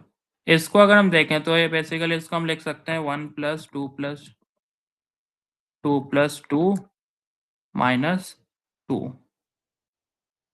तो अगर हम इसको ब्रॉडली देखें तो equal to sum minus size of I. Basically ये 2 नहीं, बाकी तो सारे एलिमेंट ही काउंट होंगे कि ये 1 n - 2 में जा सकता है, ये 4 जा सकता है, ये 5 जा सकता है, ये 6 जा सकता है, 7 जा सकता है। तो अनअफेक्टेड में जो वैल्यू हमने यूज़ की है, मिस आई जो था वो करंट मैक्स था। तो इसकी करंट मैक्स वैल्यू ऐड हुई है SU माइनस साइज जे आई टाइम इनटू n-2। n-2 का फैक्टर आ रहा है कि वो n-2 एरे में जा सकता है, और SU माइनस साइज ए का फैक्टर आ सकता है कि टोटल इतने एलिमेंट हैं 1, 2, 2। सो ब्रॉड कोड बेसिकली यही था। इसको अगर हम देखें तो यही हमने किया। आखिरी अगर हम जा जाएं कि करंट इक्वल टू, पहले हमने वो एडिशन वाला वेट ऐड किया, फिर हमने ये डिलीशन वाला ऐड किया, और फिर हमने अनअफेक्टेड वाला ऐड किया। तो बेसिकली इस प्रॉब्लम में कुछ ऐसा यूज़ हो नहीं रहा, बस थोड़ी सी कॉम्प्लिकेटेड मैथ है और कैलकुलेशन है। डेटा स्ट्रक्चर तो सिंपल, मैप और वेक्टर ही यूज़ हो रहा है। सो ये क्वेश्चन क्लियर है कि ओवरऑल आंसर कैसे कंप्यूट किया हमने? कोई डाउट हो अगर? ठीक है, फिर आई गेस ओवर है। अगर बाकी और किसी तरह का डाउट हो तो वो भी पूछ सकते हो, नहीं तो लीव कर सकते हो। हाँ, एंड ऑल्सो सिंस तुम अभी लास्ट तक हुई, तो एफ प्रॉब्लम में जो वो डिवाइड एंड कॉन्कर का अप्रोच थी रिकर्सिव, उसमें एक और चीज़ है, एक दूसरी अप्रोच भी मैंने लिख रखी है। तो जस्ट इन केस तुम्हें अगर ये divide and conquer approach clear है, सो इसमें तुमने ये देखा ना कि लेफ्ट और राइट हाफ में तुम जा रहे थे, एंड उनकी लेफ्ट एक्सॉर सम और राइट एक्सॉर सम्स तुम प्री कैलकुलेटेड जो है वो देख रहे थे। तो अगर मैं ये सारा जो मैंने रिकर्सिव फंक्शन कॉल किया है, इसको मैं एक डेटा स्ट्रक्चर में स्टोर कर लूँ कि 1 से 4 रेंज का एक्सॉर सम क्या है, 5 से 8 रेंज का एक्सॉर सम क्या है, उसके बाद 5 से 8 का अगेन ब्रेकअप कि 5 से 6 का एक्सॉर सम क्या है, 7 से 8 का एक्सॉर सम क्या है। अगर ये जो चाइल्ड नोड्स हैं एग्जैक्टली इनको मैं स्टोर ही कर लूँ नोड्स को, और इन नोड में मैं उसकी रेंज का एक्सॉर सम स्टोर कर लूँ, तो इस डेटा स्ट्रक्चर को सेगमेंट ट्री कहते हैं। तो अगर इफ तुम्हें ये डिवाइड एंड कॉन्कर फंक्शन समझ आ गया, तो सेगमेंट ट्री यही चीज़ है कि इन जो ये ट्री नोड हम ट्रीज़ हम बना रहे हैं और इसको हम कंप्यूट कर रहे थे उस टाइम पे डायरेक्टली, उसको अगर मैं पहले से प्री कंप्यूटेड नोड्स में स्टोर करके रखूँ ट्री स्ट्रक्चर को, तो वो सेगमेंट ट्री है। उसमें अगेन पॉइंट अपडेट्स करने में सिंपली ये है कि तुम्हें अगर इंडेक्स आई पे चेंज करना है, तो तुम नीचे जाते जाओगे चाइल्ड पे, एंड जैसे ही तुम लीफ पे पहुंचे जहाँ पे वो नोड आएगी इंडेक्स की, जैसे यहाँ पे 5th इंडेक्स में मैं गया तो राइट, लेफ्ट, लेफ्ट, एंड इस पे मैं आ गया। इससे मैंने 2 का 3 करा, तो मैंने 2 पे 3 डाला, फिर उसके बाद मैं जैसे ऊपर गया, तो मैं रिकैलकुलेट करूंगा कि राइट के मेरे पास ऑलरेडी एक्सॉर सम है, लेफ्ट का है, उनको एक्सॉर करा तो इसका एक्सॉर सम आ जाएगा, फिर इसका, फिर इसका। तो ये रिकैलकुलेट फंक्शन से मैं सिंपली लॉग एन में एक्सॉर्स पॉइंट अपडेट कर लूंगा। ऐसी सम भी हो सकते हैं, प्रोडक्ट्स भी हो सकते हैं, कुछ भी हो सकता है। तो एंड इसके बाद रेंज क्वेरी जो है उसमें अगेन तुम सिंपली रेंजेस को लॉग एन में ही ऐसे एडअप करके कर पाओगे। और जो डिवाइड एंड कॉन्कर फंक्शन है उसको स्टोर अगर हम कर ले नोट्स में, तो वो सेगमेंट्री है। सो तुम इफ तुम्हें ये क्लियर है तो तुम सेगमेंट्री भी देख सकते हो। इसका कोड सेगमेंट्री का ऐसे ही है, ये लेफ्ट चाइल्ड है, राइट चाइल्ड है। एक सेगमेंट्री की नोड जो है वो लेफ्ट मोस्ट और राइट मोस्ट वैल्यूज को स्टोर कर रही है इंडिसेस को, कि कौन सी रेंज वो स्टोर कर रही है। उसके बाद मैं एक बार बिल्ड कर रहा हूँ कि मैंने sum equal to A leftmost किया अगर लीफ नोड है, और अगर लीफ नोड नहीं है तो मैंने दो चिल्ड्रन बनाए, लेफ्ट चाइल्ड और राइट चाइल्ड, और मैंने उस बिल्ड फंक्शन को अगेन रिकर्सिवली कॉल कर दिया कि लेफ्ट चाइल्ड को कंस्ट्रक्ट करो, राइट चाइल्ड को कंस्ट्रक्ट करो। तो ये ऑर्डर एन का कंस्ट्रक्शन है। इसके बाद पॉइंट अपडेट वही जो मैंने कहा कि लेफ्ट चाइल्ड में गए तो पॉइंट अपडेट किया, राइट चाइल्ड में किया पॉइंट अपडेट किया, जिसमें भी इंडेक्स है उस तरफ गए बस, तो लॉग एन ऑपरेशन लगेंगे। एंड रिकैलकुलेट के लिए सिंपली ये कि वापस आते में रिकैलकुलेट कर लो लेफ्ट चाइल्ड और राइट चाइल्ड के अपडेटेड सम्स के साथ, और जो गेट आंसर है वो एज इट इज जैसा था उसमें वैसे ही है। बस इसमें ये कि तुम्हें प्रीफिक्स एरे नहीं रखनी पड़ेगी क्योंकि तुम्हारे पास ऑलरेडी ट्री नोड में उस XOR सम को मैं स्टोर कर रहा हूँ। तो अगर एक ट्री नोड LR रेंज के मैंने स्टोर कर रखी है तो उसमें उसका XOR सम भी स्टोर्ड है। ये एडवांस्ड है, इसका यूज़ नहीं था इसमें, लेकिन इफ तुम्हें डिवाइड एंड कॉन्कर समझ आ गया तो सेगमेंट्री तुम देख सकते हो बस उसके लिए। बाकी वैसे अभी देखने की एज़ सच ज़रूरत नहीं है, 1600 प्लस में ही रिक्वायर्ड है।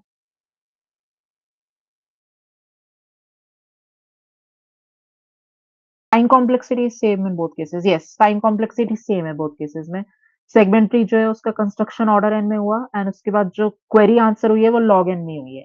सिमिलरली जो रिकर्सिव फंक्शन था उसमें जो मैं पहले divide and conquer recursive function से कर रहा था उसमें भी वही था, प्रीफिक्स अरे मैंने ऑर्डर एन में बनाई एंड उसके बाद जो क्वेरीज हैं वो मैंने लॉग एन में कर ली। तो इसलिए इस क्वेश्चन में सेगमेंट ट्री का फायदा नहीं दिख रहा, क्योंकि इस क्वेश्चन में उसकी जरूरत नहीं थी, कोई पॉइंट अपडेट्स हो ही नहीं रहे। मेरे को सिंपल ये एक जगह पे मैंने ए बी XOR C करा, उससे हमारा काम बन गया। काफी क्वेश्चन में ऐसा होगा कि कई जगह पे आगे के एडवांस क्वेश्चन में कि जहाँ पे पॉइंट अपडेट्स होंगी, रेंज अपडेट्स होंगी, उनमें सेगमेंट्री काम आता है कि पहले से वैल्यू स्टोर करके रखे नोट में। Just an extra thing. बाकी और कोई डाउट हो तो पूछ लो।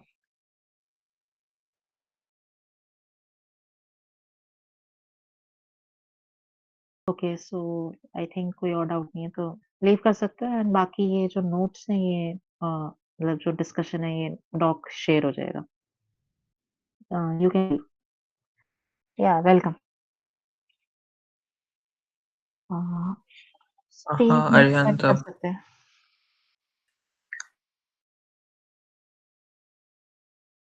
सेकेंड ये शायद उस